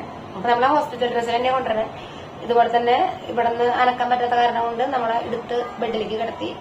അപ്പോഴൊന്നും കാലിന്റെ വേദന അറിഞ്ഞിരുന്നില്ല. കാലനക്കാമെന്നുള്ളൂ, തരിപ്പൊന്നും അപ്പോഴും കംപ്ലീറ്റ്ലി വിട്ടിട്ടില്ല. അപ്പൊ അങ്ങനെ റൂമിലേക്ക് വന്നു. അപ്പൊ പറഞ്ഞ പോലെ ബൈസ്റ്റാൻഡേഴ്സ് പറഞ്ഞ ഒരാളെ പാടുള്ളൂ, വിസിറ്റേഴ്സ് പാടില്ല എന്നൊക്കെ പറഞ്ഞിട്ടുണ്ടല്ലോ. അപ്പൊ അത് കഴിഞ്ഞിട്ട് പിന്നെ നമ്മുടെ അടുത്ത് ഒരു കാല് കുത്തരുത്, കാല് തൂക്കിയിടരുത്, വേദന വരുന്ന പറഞ്ഞു. നമുക്കപ്പൊ തരിപ്പ് വിട്ടിട്ടില്ലായിരുന്നു. അത് കഴിഞ്ഞ് അപ്പൊ നമ്മളൊന്നും അറിയണില്ല. അപ്പൊ ഹസ്ബൻഡ് ഈ സാധനം കാണിച്ചു കൊടുത്തു പറഞ്ഞു. എടുത്തിട്ട് കുഞ്ഞൊരു സാധനം അത് കാണിച്ചു കൊടുത്തു. അതൊരു സെൻസറി നെർവിന്റെ ബ്രാഞ്ചിലായിരുന്നു. അപ്പൊ അത് കാണിച്ചു കൊടുത്തു. ബയോപ്സിക്ക് അയച്ചു. അതൊരു പ്രൊസീജിയർ ആണല്ലോ, ബയോപ്സിക്ക് അയക്കാന്ന് പറഞ്ഞു. ബയോപ്സിക്ക് അയച്ചു. നോർമൽ സോഫ്റ്റ് ആയിട്ടാണ് കാണുന്നത്, കുറച്ച് ഹാർഡായിരുന്നു എന്നൊക്കെ പറഞ്ഞു. അത് ബയോപ്സിക്ക് അയച്ചു. അപ്പൊ ഞങ്ങൾ റൂമിൽ ഞങ്ങൾ മാത്രമേ ഉള്ളൂ. അപ്പൊ തരിപ്പൊക്കെ വിട്ട് കഴിയുമ്പോൾ എനിക്ക് ഡ്രസ്സ് ചേഞ്ച് ചെയ്യാം. അപ്പൊ സിസ്റ്റേഴ്സ് ഞാൻ ചോദിച്ചിട്ട് എനിക്ക് റിക്കവറി റൂമിൽ നിന്ന് ഒരു ഇത്തിരി വെള്ളം തന്നിരുന്നു. അപ്പൊ റൂമിൽ എത്തിയപ്പോഴും അവർ കുറച്ച് വെള്ളം തന്നു. എന്നിട്ട് പറഞ്ഞു കുറച്ച് കഴിയുമ്പോൾ 1 മണിക്കൂർ കഴിയുമ്പോൾ കട്ടൻ ചായയും പെന്നും കഴിച്ചോളാൻ പറഞ്ഞു. അത് കഴിഞ്ഞിട്ട് ഞാൻ വന്ന് ഈ തരിപ്പ് വിടണമെങ്കിൽ ഒരു ഡ്രസ്സ് കട്ടൻ ചായയും പെന്നും തന്നു. അത് കഴിഞ്ഞിട്ട് പതുക്കെ ഡ്രസ്സ് ഞങ്ങൾ തുടച്ച് നല്ല തോർത്ത് വെള്ളത്തിൽ മുക്കിട്ട് ഞങ്ങൾ തുടച്ച് ഡ്രസ്സൊക്കെ ചേഞ്ച് ചെയ്തു. ഈ തിയേറ്ററിലെ ഡ്രസ്സൊക്കെ ചേഞ്ച് ചെയ്തു. അത് കഴിഞ്ഞപ്പോ എനിക്ക് യൂറിൻ ഒന്ന് പാസ് ചെയ്യണം തോന്നിപ്പോ ഇവരോട് പറഞ്ഞപ്പോ ബെഡ് ടൈം വെച്ച് പോകണമെന്ന് പറഞ്ഞിരുന്നു. പക്ഷെ സാധനം എത്തിണ്ടായിരുന്നില്ല. അപ്പൊ ഞങ്ങൾ പതുക്കെ ഹസ്ബൻഡ് തോളിൽ കയറിയിട്ട് ഇങ്ങനെ ചാടിച്ച് കൊണ്ടുപോയി. അപ്പൊ കാല് കുത്താണ്ട് ചാടിച്ചു പോയി. യൂറിൻ പാസ് ചെയ്ത് വന്നപ്പോഴത്തേക്ക് കാലുമ്പോ നല്ല വിങ്ങലും വേദനയും. അപ്പൊ മനസ്സിലായി ഈ പരിപാടി രസം ഉണ്ടാവില്ല, ഇതിങ്ങനെ ചാടിച്ചാടി പോയാന്നുള്ളത് നമുക്കപ്പൊ മനസ്സിലായി. അപ്പൊ അത് കഴിഞ്ഞ് തിരിച്ചു വന്നപ്പോ പറഞ്ഞു നീ താഴത്തേക്ക് ഇറങ്ങാൻ വിചാരിക്കണ്ടെന്ന് പറഞ്ഞു ഹസ്ബൻഡ്. അങ്ങനെ രാത്രി പിന്നെ ഞങ്ങൾ ചപ്പാത്തി കഴിച്ചു. അപ്പൊ അതൊക്കെ ആള് വാരിത്തരും. അതാ ഞാൻ പറഞ്ഞു നമുക്ക് ഏറ്റവും കംഫർട്ടബിൾ ആയിട്ടുള്ള ഒരു ബൈസ്റ്റാൻഡർ നമ്മുടെ കൂടെ തന്നെ പിന്നെ ഒരാൾ മതി. പിന്നെ അത് മാത്രമല്ല, നമ്മള് സർജറി കഴിഞ്ഞെടുക്കുമ്പോ കുറെ ആൾക്കാർ കാണാൻ വരല ഒരു ചടങ്ങാണ്. അതിപ്പോ എന്തായാലും നമ്മൾ വരണ്ടെന്ന് പറഞ്ഞാലും വരും, നമ്മളും പലരെയും കാണാൻ പോകും. ഇപ്പൊ എനിക്കാണ് ഞാൻ നാത്തൂനൊക്കെ ഡെലിവറി കഴിഞ്ഞെടുക്കുന്ന സമയത്ത്, അവിടെ ഫസ്റ്റത്തെ ഡെലിവറി കഴിഞ്ഞെടുക്കുന്ന സമയത്ത് അവിടെ ബൈസ്റ്റാൻഡേഴ്സ് തന്നെയുണ്ട്. ഞാൻ പോയിണ്ടായിരുന്നില്ല, ഞാൻ പോയി വരലുണ്ടായിരുന്നുള്ളൂ. അപ്പൊ ബൈസ്റ്റാൻഡേഴ്സ് തന്നെയുണ്ട്. ഇപ്പൊ മമ്മി, അവരുടെ അമ്മ, സിസ്റ്ററിലോ, അങ്ങനെ കുറച്ച് പേരുണ്ടായിരുന്നു. പിന്നെ പോയി വരുന്ന ആൾക്കാര് എപ്പോഴും ആൾക്കാരുണ്ടാവും അവിടെ. റൂമിലെ ആൾക്കാരായിരിക്കും. ഈ പ്രസവം കഴിഞ്ഞ ആള് ഇപ്പോഴും എണീക്കണം. അത് നമ്മുടെ അവിടെ ഉള്ള ഒരു ചടങ്ങാണ്. ഈ ഒരാള് വയ്യാണ്ട് എടുക്കുമ്പോ ഹോസ്പിറ്റലിൽ നമ്മളും പോവാറുണ്ട്. അപ്പൊ ഞാൻ അങ്ങനെ പറയാറുണ്ട്, ഈ ഡെലിവറി ഒക്കെ കഴിഞ്ഞ് കിടക്കുന്നത് ശരിക്കും പറഞ്ഞ വിസിറ്റേഴ്സിനെ നിരോധിക്കണം. ഇത് ഇയാള് ഇന്നൊക്കെ കിടക്കാം. എന്ന് വെച്ചാൽ ഇത്തിരി പ്രായം കുറഞ്ഞ അങ്ങനത്തെ പെൺകുട്ടികളാകുമ്പോൾ നമുക്ക് പ്രായമുള്ള ആൾക്കാർ നമ്മൾ ചിലപ്പോൾ എണീക്കാൻ നോക്കും. അങ്ങനെയൊക്കെ ഉണ്ടാവും. സിസേറിയൻകാരനെ ചിലപ്പോൾ ചാട്ടി എണീക്കാൻ പറ്റുന്ന വരില്ല. എനിക്ക് സിസേറിയനായിരുന്നു. ഞാൻ പറഞ്ഞ പോലെ തന്നെ എന്റെ ഫസ്റ്റത്തെ ഡെലിവറി കൊറോണ ടൈമിലാ. അന്ന് വിസിറ്റേഴ്സിനെ അനുവദിക്കില്ലായിരുന്നു. 3 ബൈസ്റ്റാൻഡേഴ്സ് ഉണ്ടായിരുന്നു. രണ്ടാമത്തെ ഡെലിവറി കഴിഞ്ഞപ്പോ എല്ലാവരും കുട്ടിനെ കിട്ടി എന്ന് ചോദിക്കണേ. കുട്ടി NICയിലായിരുന്നു. ആ കുട്ടിയാണ് ഇപ്പോൾ കിടക്കുന്ന കരയാണ്. അപ്പൊ അത് NICയിലായിരുന്ന കാരണം കൊണ്ട് ഞങ്ങൾക്ക് പോരേന് കുറച്ച് മുന്നേ കിട്ടി. അപ്പൊ അങ്ങനെയും ആരും ഉണ്ടായിരുന്നില്ല. ഇപ്പൊ ഇതിനും അവർ പറഞ്ഞു വിസിറ്റേഴ്സ് അലൗഡ് എന്നുള്ളത് പറഞ്ഞു. അതിന് മുമ്പ് ഇവിടെ കസിൻസ് ഒക്കെ എപ്പോഴാ വിസിറ്റിംഗ് ടൈമിലൊക്കെ പറയണം, വിസിറ്റേഴ്സിന്റെ ടൈമിലൊക്കെ പറയണം എന്നൊക്കെ പറഞ്ഞപ്പോ ഞാൻ പറഞ്ഞിരുന്നു, ഞാൻ ഇവിടെ ഉണ്ടാവും വീട്ടില്, നിങ്ങളൊരാൾ ഹോസ്പിറ്റലിൽ വരണ്ടാന്ന് ഞാൻ പറഞ്ഞോണ്ടിരുന്നത്. കാരണം എനിക്കത് എക്സ്പീരിയൻസ് ചെയ്യാത്ത കാരണം എനിക്കത് ആളില്ലാത്തതാണ് എനിക്ക് സൗകര്യമായിട്ട് തോന്നണേ. ശരിക്കും അങ്ങനെയാണ്. ആരും ഇല്ലാണ്ട് നമ്മുടെ ബൈസ്റ്റാൻഡേഴ്സ് മാത്രമാണെങ്കിൽ നമ്മുടെ സൗകര്യത്തിന് കിടക്കാം. പിന്നെ കുറച്ച് ഇൻഫെക്ഷൻ സർജറി കഴിഞ്ഞിട്ടൊക്കെയാണെങ്കിൽ അങ്ങനത്തെ ഒരു ഇഷ്യൂ ഒക്കെ കുറയും. എനിക്ക് വേണ്ടത് പ്ലാസ്റ്റിക് സർജറി വാടായത് കാരണമായിരുന്നു തോന്നുന്നു ഇത്രയും റെസ്ട്രിക്ഷൻസ്. വേറെ എവിടെ എത്ര അങ്ങനെ ഇതില്ലാന്ന് തോന്നുന്നു. അപ്പോ ഡെലിവറി കഴിഞ്ഞെടുക്കുമ്പോ അങ്ങനെ പറഞ്ഞു കേട്ടിട്ടില്ല. ഈ ഹോസ്പിറ്റലിൽ തന്നെയായിരുന്നു. അപ്പൊ അങ്ങനെ ഞങ്ങൾ രണ്ടാളും മാത്രമേ ഉണ്ടായിരുന്നുള്ളൂ. അതുപോലെ നമുക്ക് ബൈസ്റ്റാൻഡർ നിൽക്കുന്ന ആള് നമുക്ക് ഏറ്റവും കംഫർട്ടബിൾ ആയിട്ടുള്ള ആളാണെന്നുണ്ടെങ്കിൽ ഏറ്റവും സൂപ്പർ അതാണ്. നമുക്കിങ്ങനെ ജെല്ലായി പോകുന്ന ആൾക്കാർ, ഇപ്പൊ നമ്മുടെ അമ്മമാരായിരിക്കും ചിലവർക്ക്. എനിക്ക് ചുമ നിൽക്കണതാണ് ഇഷ്ടം. കാരണം ഞാൻ എക്സ്പീരിയൻസ് ചെയ്തേക്കുന്നത് കൂടുതലും അതല്ലേ. അപ്പൊ അതായിരിക്കും. അവിടെ പുറത്ത് പിള്ളേർക്ക് ഭയങ്കര ബഹളമാണ്, എല്ലാവർക്കും നിരീക്ഷിക്കുകയാണ്. അപ്പൊ അങ്ങനെ ജോമോൻ നിന്ന് അങ്ങനെ ഫുഡൊക്കെ ആൾ വാരിത്തരും. അത് കഴിഞ്ഞ് വന്നപ്പോ തുടങ്ങി മരുന്നുണ്ട്. ഒരു പശുവിനെ കുത്തണ പോലത്തെ വലിയ സിറിഞ്ചിലൊക്കെ, സിനിമയിലൊക്കെ പശുവിനെ കുത്തണ സിറിഞ്ചാണ് കണ്ടിട്ടുള്ളൂ. അങ്ങനെ സിറിഞ്ചിൽ കൊണ്ട് ആന്റിബയോട്ടിക് കയറ്റി, പിന്നെ വേറെ ഇഞ്ചക്ഷൻ കയറ്റി, പിന്നെ മറ്റേ ചെറിയ ഇങ്ങനെ IV ഇതിടുമല്ലോ, അങ്ങനത്തെ 2 ഇട്ടു. ഒരു പൗച്ച്, ഒരു ബോട്ടിൽ, പിന്നെ ഒരു ഉണ്ട ബോട്ടിൽ ഇട്ടു. ഒരു കസിൻ വിളിക്കണ നേരത്താണ് ഒരു സാധനം ഇട്ടായിരുന്നത്. ഞാൻ അവിടെ നിന്ന് കരഞ്ഞ ഫോൺ കട്ട് ചെയ്തു. അത്രയും വേദനയായിരുന്നു സാധനം കയറി പോകുമ്പോ. അങ്ങനത്തെ മരുന്നുകളൊക്കെ ആയിരുന്നു. ടാബ്ലറ്റ്സ് ഉണ്ടായിരുന്നില്ല. ആകെ ഭക്ഷണത്തിന് മുമ്പ് കഴിക്കാൻ 2 നേരം ഒരു ടാബ്ലറ്റ് മാത്രമേ ഉണ്ടായിരുന്നുള്ളൂ. അങ്ങനെ പിന്നെ മരുന്നുകൾ കഴിഞ്ഞ് ഒരു ഗ്ലൂക്കോസ് ഇട്ട് പോയി. പിന്നെ ഗ്ലൂക്കോസ് ഊരാമെന്നൊന്നും എന്റെ ഓർമ്മയില്ല. ഇടയ്ക്കിടയ്ക്ക് മയങ്ങി പോവായിരുന്നു. പിന്നെ പുലർച്ചെ ഒരു 4 മണി ഒക്കെ ആയപ്പോ അവർ ബ്ലഡ് എടുക്കാൻ വന്നു. പോസ്റ്റ് ഓപ്പി ബ്ലഡ് എടുക്കണം എന്ന് പറഞ്ഞിട്ട് ബ്ലഡ് എടുക്കാൻ വേണ്ടി വന്നു. അപ്പൊ എനിക്ക് യൂറിൻ പാസ് ചെയ്യാൻ തോന്നി. അപ്പൊ ജമ്മൻ പറഞ്ഞു ബാത്റൂമിലേക്ക് കൊണ്ടുപോയില്ല, കാലുവേദനയല്ലേ. അപ്പൊ പാൻ വെക്കാന്ന് പറഞ്ഞു. പാൻ വെച്ചിട്ട് യൂറിൻ പോയില്ല. യൂറിൻ പോകണമെന്ന് തോന്നുന്നുണ്ട്, പക്ഷെ യൂറിൻ പോയില്ല. അങ്ങനെ ലാസ്റ്റ് പാൻ അവിടെ എടുത്ത് വെച്ചിട്ട് ഞങ്ങള് ചാടിച്ചാടിന്റെ ബാത്റൂമിൽ പോയി. അപ്പൊ കുഴപ്പമില്ല, യൂറിൻ പോയി. അത് കഴിഞ്ഞ് ചിലപ്പോൾ നമ്മുടെ മനസ്സിലേക്ക് ആയിരിക്കാലും നമുക്ക് ശീലമില്ലാത്ത കാരണമായിരിക്കാം. പിന്നെ വന്ന് കിടന്നപ്പോ വീണ്ടും ഇതുപോലെ കാലിൽ ഇങ്ങനെയൊക്കെ തുടങ്ങി. പിന്നെ അവർ മരുന്ന് വന്നിടാൻ തുടങ്ങി.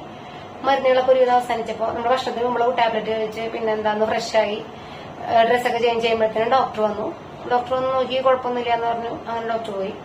പിന്നെ ഫുഡ് കഴിച്ചു. അങ്ങനെയൊക്കെയായിട്ട് നോർമൽ നമ്മൾ ഹോസ്പിറ്റലിൽ കിടക്കണ പോലെ. പിന്നെ ഉച്ച സമയത്ത് അത്ര മരുന്നുകളൊന്നും ഉണ്ടായിരുന്നില്ല. ഉച്ചയ്ക്ക് ഫുഡ് കഴിച്ചു.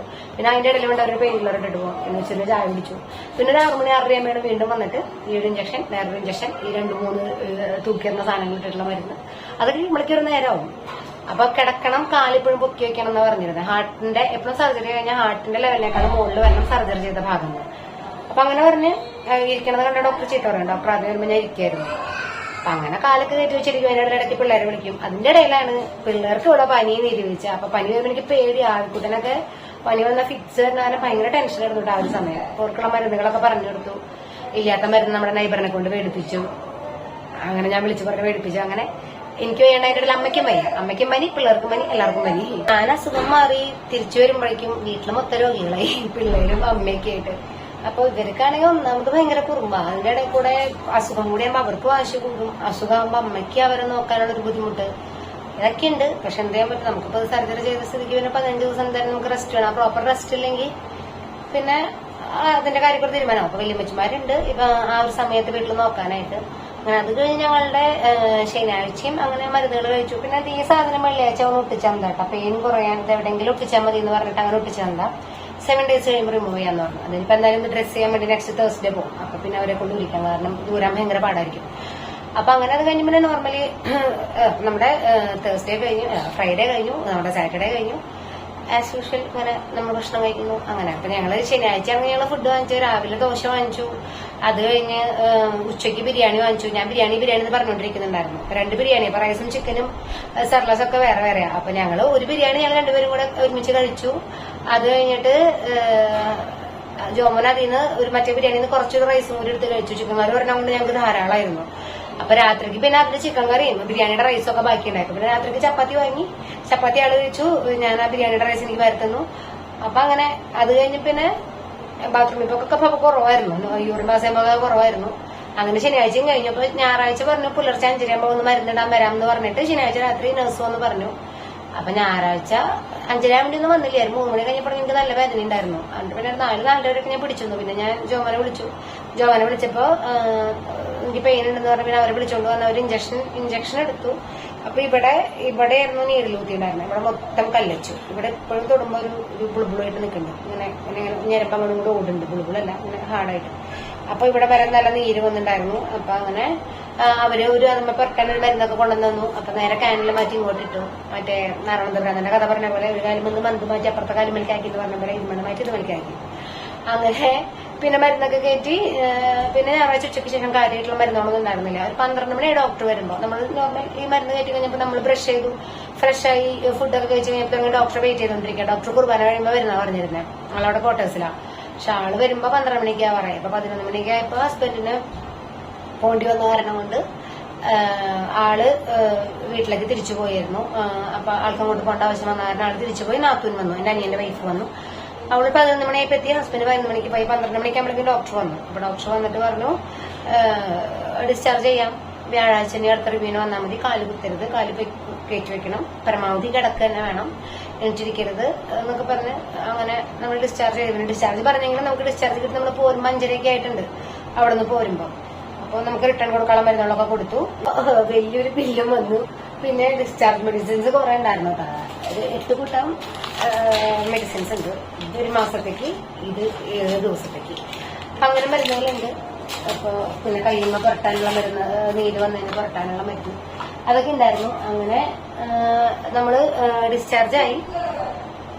ഒരു 5:30 ഒക്കെ ആയപ്പോ അവിടെ നിന്ന് പോന്നു. അപ്പൊ ഈ പറഞ്ഞ പോലെ എന്റെ ആന്റിയുടെ ഹസ്ബൻഡ് അച്ഛനും അവിടുത്തെ അച്ഛനും അതുപോലെ ഷെറിൻ ആന്റിയുടെ മോന്റെ വൈഫ്, അവർ രണ്ടുപേരും കൂടി വന്നേ.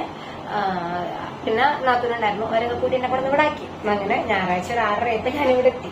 അപ്പൊ എനിക്ക് ഹോസ്പിറ്റലിൽ നിൽക്കുമ്പോൾ തോന്നിയ കുറെ കാര്യങ്ങൾ എന്ന് പറഞ്ഞാൽ, ഇപ്പൊ നമ്മളിപ്പോ അഡ്മിറ്റ് ആവുകയാണെങ്കിലും ഇപ്പൊ ഡോക്ടറെ കാണാൻ പോവാണെങ്കിലും വേറെ പ്രശ്നങ്ങളൊന്നും ഇല്ലെങ്കിൽ ഒരു ലോഡ് ബൈസ്റ്റാൻഡേഴ്സിന്റെ ആവശ്യമൊന്നുമില്ല, ഒരാൾ മതി. ഇപ്പൊ ഡെലിവറി കേസ് ഒക്കെ ചിലപ്പോൾ 2 വേണ്ടി വരും.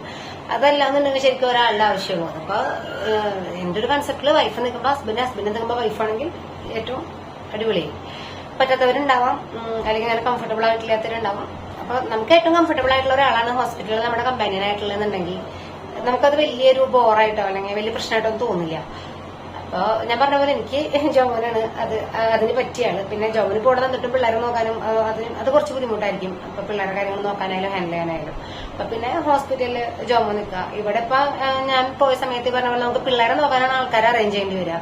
എന്റെ കാര്യത്തിനേക്കാളും ഞാൻ പോകുമ്പോൾ എനിക്ക് അവരുടെ കാര്യമായിരുന്നു. പനിയാന്ന് പറയുമ്പോൾ ഫിക്സ് വരുമോ അല്ലെങ്കിൽ അങ്ങനെ എന്തൊക്കെ പേടികളായിരുന്നു. ഇപ്പൊ ഇവിടെ വല്യമ്മച്ചുമാര് അവരുണ്ടായിരുന്ന കാരണം ഈ പറഞ്ഞ പോലും നല്ല കുറുമ്പാണ്. പിന്നെ വയ്യാതെ ആകുമ്പോൾ അത് കൂടും. പിന്നെ വീട്ടിലുള്ള ആൾക്കാർ നോക്കുമ്പോ ഇപ്പൊ അമ്മയാണെങ്കിൽ അമ്മയ്ക്ക് വയ്യാണ്ടാകുമ്പോൾ അമ്മയ്ക്ക് പെട്ടെന്ന് ദേഷ്യം വരും. അങ്ങനത്തെ ഇഷ്യൂസ് ഒക്കെ ഉണ്ട്. എന്നാലും നമുക്ക് നോക്കാൻ ആൾക്കാർ ഉണ്ടെങ്കിൽ നമുക്ക് സമാധാനമായിട്ട് പോയി നിൽക്കാൻ പറ്റില്ല. ഇപ്പൊ വല്യമ്മച്ചുമാരും അമ്മയും ഇതുവരെ ഉണ്ടായിരുന്നു, നോക്കുന്നുണ്ട്.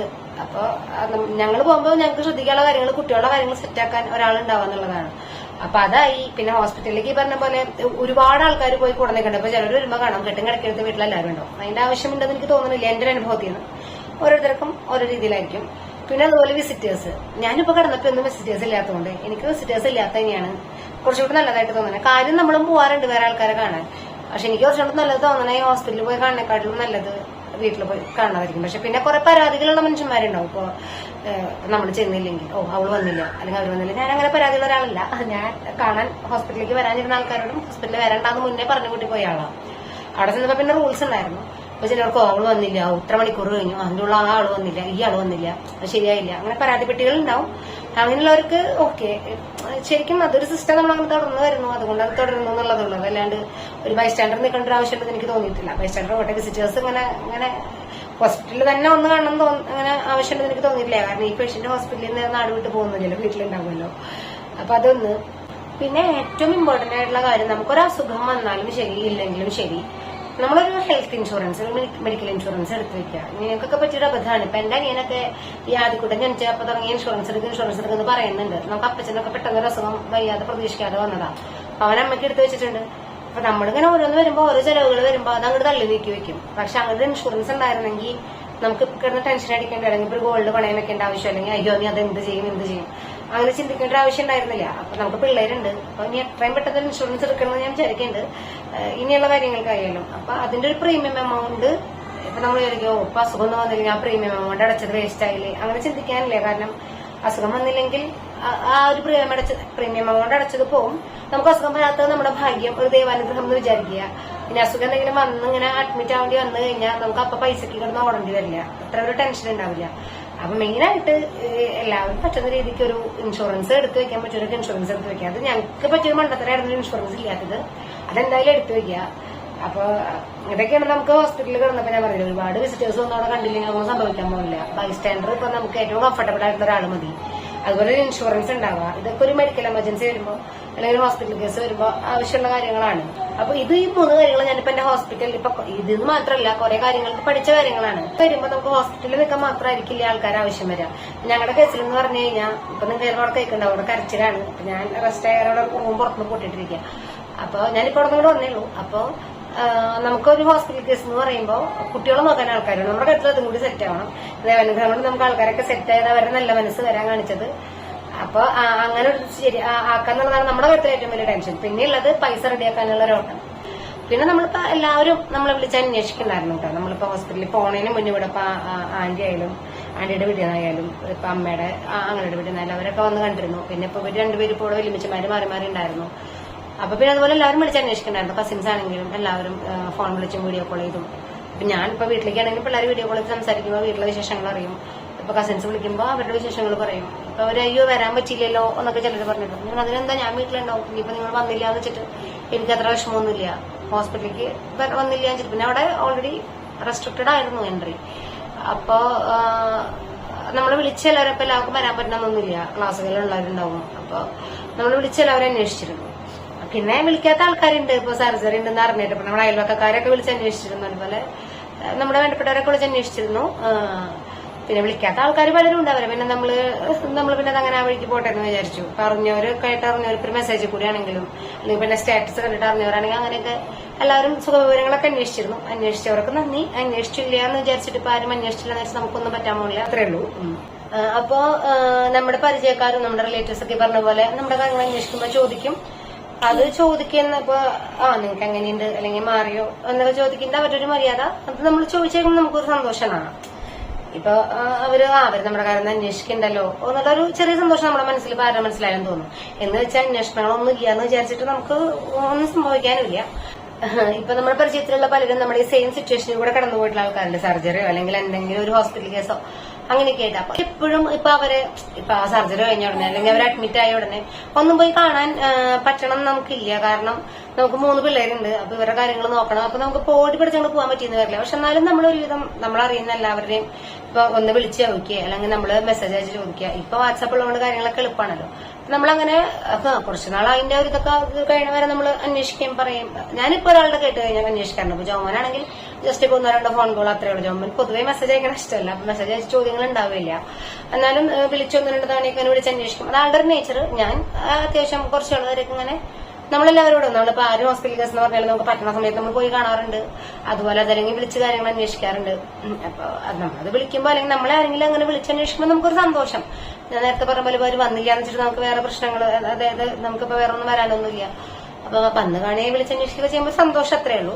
അപ്പൊ നമ്മൾ ഇതുപോലെ നമ്മുടെ ബന്ധുക്കളുടെ പലരുടെയും ഞാൻ പറഞ്ഞ ഇതുപോലെ നമുക്ക് സിറ്റുവേഷൻസ് വരുമ്പോൾ നമ്മൾ പോയി കാണാറുണ്ട്. അപ്പൊ അവരിൽ പലരും ഇപ്പൊ നമുക്കിങ്ങനെ വന്നപ്പോ നമ്മളെ കാണാൻ വരാൻ പറ്റാത്തവര് ഇപ്പൊ ഹോസ്പിറ്റലായിരുന്നപ്പോ എന്തായാലും നമ്മളെ കാണാൻ വരാൻ പറ്റില്ലായിരുന്നു. അപ്പൊ കാണാൻ വരാൻ പറ്റാത്തവര് വിളിച്ചന്വേഷിക്കുകയും കാര്യങ്ങളൊക്കെ ചെയ്തിട്ടുണ്ട്. പിന്നെ ചില ആൾക്കാർ നമ്മള് ഇങ്ങനൊന്നും ഉണ്ടായിട്ടേ ഇല്ല എന്നുള്ള ഭാവത്തിൽ നടക്കുന്ന ആൾക്കാരുണ്ട്. ഇവരോടൊക്കെ ഞാൻ നേരിട്ട് നമ്മൾ പോയി കാണുകയും വിളിച്ചന്വേഷിക്കുകയൊക്കെ ചെയ്തിട്ടുള്ള ആൾക്കാരാണ്. സാധാരണ മനുഷ്യന്മാർ അങ്ങനെ വരുമ്പോ അന്വേഷിക്കും. ഒന്ന് നോർമലി ഇപ്പൊ നമ്മൾ തമ്മിൽ വേറെ നോൺ പ്രശ്നങ്ങളൊന്നും ഇല്ലെങ്കിൽ, അറിയപ്പെടാവുന്ന രണ്ടുപേർ തമ്മിൽ വേറെ ഇഷ്യൂസ് ഒന്നും ഇല്ലെങ്കിൽ അവര് വിളിക്കേണ്ടതും ഒന്ന് ജസ്റ്റ് വിളിച്ച് മനുഷ്യന്മാരെ ഒന്ന് വിളിച്ച് ചോദിക്കും. അപ്പൊ അങ്ങനെ ഇല്ലാത്ത ആൾക്കാരെ ഉണ്ടായിട്ടുണ്ട്. അപ്പൊ അതിലൊരു വിഷമോ ഇതൊന്നുമല്ല. കാരണം അപ്പൊ അവര് വിളിച്ചില്ല നമുക്ക് സംഭവിക്കാൻ പോകില്ല. അപ്പൊ അവര് വിളിച്ചു എന്ന് വെച്ചിട്ട് നമുക്ക് എന്തെങ്കിലും പ്രത്യേകിച്ച് ഒരു ഗുണം ഉണ്ടാവാനും പോകില്ല. വിളിക്കുമ്പോൾ അന്വേഷിക്കുമ്പോൾ ഒരു സാമാന്യ മര്യാദ. അപ്പൊ അങ്ങനെയുള്ള പലരും നമ്മൾ പോയി കണ്ടിട്ടുള്ളവരൊക്കെ അറിഞ്ഞിട്ടും വിളിക്കാതിരുന്നുണ്ട്. ഇപ്പൊ വേറെ പല സോഴ്സിൽ നിന്നും ചിലപ്പോൾ അവർ അറിയുന്നുണ്ടാവും കാര്യങ്ങള്. കൂടെ പറയാനുള്ള ഒരു കാര്യം എന്ന് വെച്ച് കഴിഞ്ഞാൽ ഇതെനിക്കിപ്പോ ഈ കിടന്നപ്പോ മനസ്സിലായ കാര്യം കേട്ടോ. കിടന്നപ്പോ എനിക്ക് തോന്നുന്ന കാര്യങ്ങളാണ്. അപ്പൊ ഇങ്ങനെ വിളിക്കാതിരിക്കണമെങ്കിൽ എന്തെങ്കിലും ഒരു ഇഷ്യൂ ഉണ്ടായിരിക്കും. ചിലപ്പോൾ അതിൽ മൂന്നാമതൊരാളുടെ കറുത്ത കരങ്ങൾ ഉണ്ടായിരിക്കാം. ഇപ്പൊ വേറൊരാൾക്ക് ഞങ്ങളോടുള്ള എന്തെങ്കിലും ഇഷ്യൂസിന്റെ പേരിൽ വിളിക്കാതിരിക്കുന്നതായിരിക്കാം. അതെന്താ സംഭവം എന്ന് എനിക്കറിയില്ല. കാരണം കുറച്ചാൾ മുമ്പ് വരെ സംസാരിച്ചിരുന്ന ആൾക്കാര് ഇപ്പൊ നമ്മളെന്നും വിളിക്കുക ചെയ്യുന്ന ആൾക്കാരൊന്നുമല്ല. ഇപ്പൊ എന്റെ കുഞ്ഞുങ്ങൾക്ക് ഇപ്പൊ ഇത്രയും വയ്യാതായി ഫിക്സ് വന്നു എന്നൊക്കെ ഒരു മുമ്പൊക്കെ അന്വേഷിക്കാറുണ്ട്. ഇപ്പൊ അന്വേഷിക്കാത്ത എന്തെങ്കിലും കാരണം അവർക്ക് അവരുടെ റീസൺ ഉണ്ടാവും. പക്ഷെ എനിക്കറിയാവുന്ന റീസൺസ് ഒന്നുമില്ല. പിന്നെ എന്തെങ്കിലും നമുക്ക് പറഞ്ഞാലല്ലേ അറിയുള്ളൂ. അപ്പോ അങ്ങനെയുള്ള ചില മനുഷ്യന്മാരെ നമുക്ക് ചിലരുടെ ഉള്ളിൽ പറയാനും അവരെ എന്താണ് ചിലപ്പോ അവരറിഞ്ഞോണ്ടാവണമെന്നില്ല. വേറെ ചിലരുടെ കുത്തിത്തിരിപ്പുകൾ കാരണമായിരിക്കാം. അല്ലെങ്കിൽ വേറെ എന്തെങ്കിലും ഇല്ലാത്തത് വേറെ വല്ലതും പറഞ്ഞു കൊടുത്തിട്ടായിരിക്കാം നമ്മളോടൊരു ദേഷ്യം വന്നിട്ടുണ്ടെങ്കിൽ. അപ്പൊ ചിലപ്പോൾ വിളിക്കില്ല. അതിനുള്ള സാധ്യതകളുണ്ട്. പിന്നെ ഈ ഹോസ്പിറ്റലിൽ കിടക്കുമ്പോൾ സാമാന്യമായ ഒരു മര്യാദയാണ് ചോദിക്കാന്നൊക്കെ ഉള്ളത്. അങ്ങനെ ചോദിക്കാത്ത ആൾക്കാരോട് ദേഷ്യമല്ല. പക്ഷെ എന്തുകൊണ്ട് അവർ ചോദിച്ചില്ല എന്നുള്ളൊരു ഇത്. അതിപ്പോ വേറൊരാൾ വഴി കൂടെ പോണ ഒരാള് അല്ലെങ്കിൽ ഞാൻ ഒരു കാര്യം അന്വേഷിക്കാത്ത ഒരാൾ എന്നോട് ചോദിച്ചില്ലെങ്കിൽ എനിക്കൊന്നുമില്ല. അല്ലെങ്കിൽ എന്നോട് ഒരു ഇഷ്യൂ ഒരാൾ ചോദിച്ചില്ലെങ്കിൽ എനിക്കൊന്നുമില്ല. അപ്പോ അങ്ങനെ ചിലരുണ്ട്. അങ്ങനെ ചില മനുഷ്യര് നമ്മള് ഇതെന്നല്ല എന്റെ മോനിപ്പോ ഇതിന് മുന്നേ ഫിക്സ് വന്നു അന്വേഷിക്കാതിരുന്ന ആൾക്കാരുണ്ട്. അന്വേഷിച്ചിട്ട് നമുക്കൊന്നും കിട്ടിയിട്ടല്ല. പക്ഷെ അതെന്തുകൊണ്ടാണ് റീസൺ നമുക്ക് ഇതുവരെ മനസ്സിലായില്ല. ചോദിക്കുമ്പോൾ നമ്മൾ പ്രതീക്ഷിച്ച കുറച്ച് ആൾക്കാർ ചോദിക്കാത്തതിന്റെ റീസൺ നമുക്കറിയില്ല. അത്രേ ഉള്ളൂ. അതല്ലാതെ ഇപ്പൊ ഒരു ചോദിച്ചില്ല എന്നെ അന്വേഷിച്ചില്ലാന്ന് വെച്ചിട്ട് എനിക്കൊന്നും വരാൻ പോകുന്നില്ല. ഇപ്പൊ നാളെ അങ്ങോട്ട് ഇനിയിപ്പോ ഇപ്പൊ നമ്മളിപ്പോ അവരോടാണെങ്കിലും ഇനിയിപ്പോ ആ രീതിക്കൊക്കെ തന്നെ പോയാൽ മതിയല്ലോ. കാരണം എന്തുകൊണ്ടാണ് നമ്മളോട് അങ്ങനെ പെരുമാറണേന്ന് അറിയാതെ നമ്മൾ ഇരിക്കുമ്പോൾ നമ്മളോട് ഒരു കാര്യം അന്വേഷിച്ചിട്ടില്ല. നമ്മൾ തിരിഞ്ഞു നോക്കാത്ത ഒരാളൊന്നുമല്ല. നമ്മളിങ്ങനെ ഒരു സന്ദർഭം അങ്ങനെ വരുമ്പോ തിരിച്ച ആളോട് കാര്യങ്ങളൊക്കെ അന്വേഷിച്ചിട്ടുണ്ട് എന്നൊക്കെ ഉണ്ടെങ്കിൽ നമ്മളോട് എന്തുകൊണ്ട് തിരിച്ചവർ അന്വേഷിച്ചില്ല എന്നുള്ളത് നമ്മുടെ മനസ്സിലുണ്ടാവുമല്ലോ.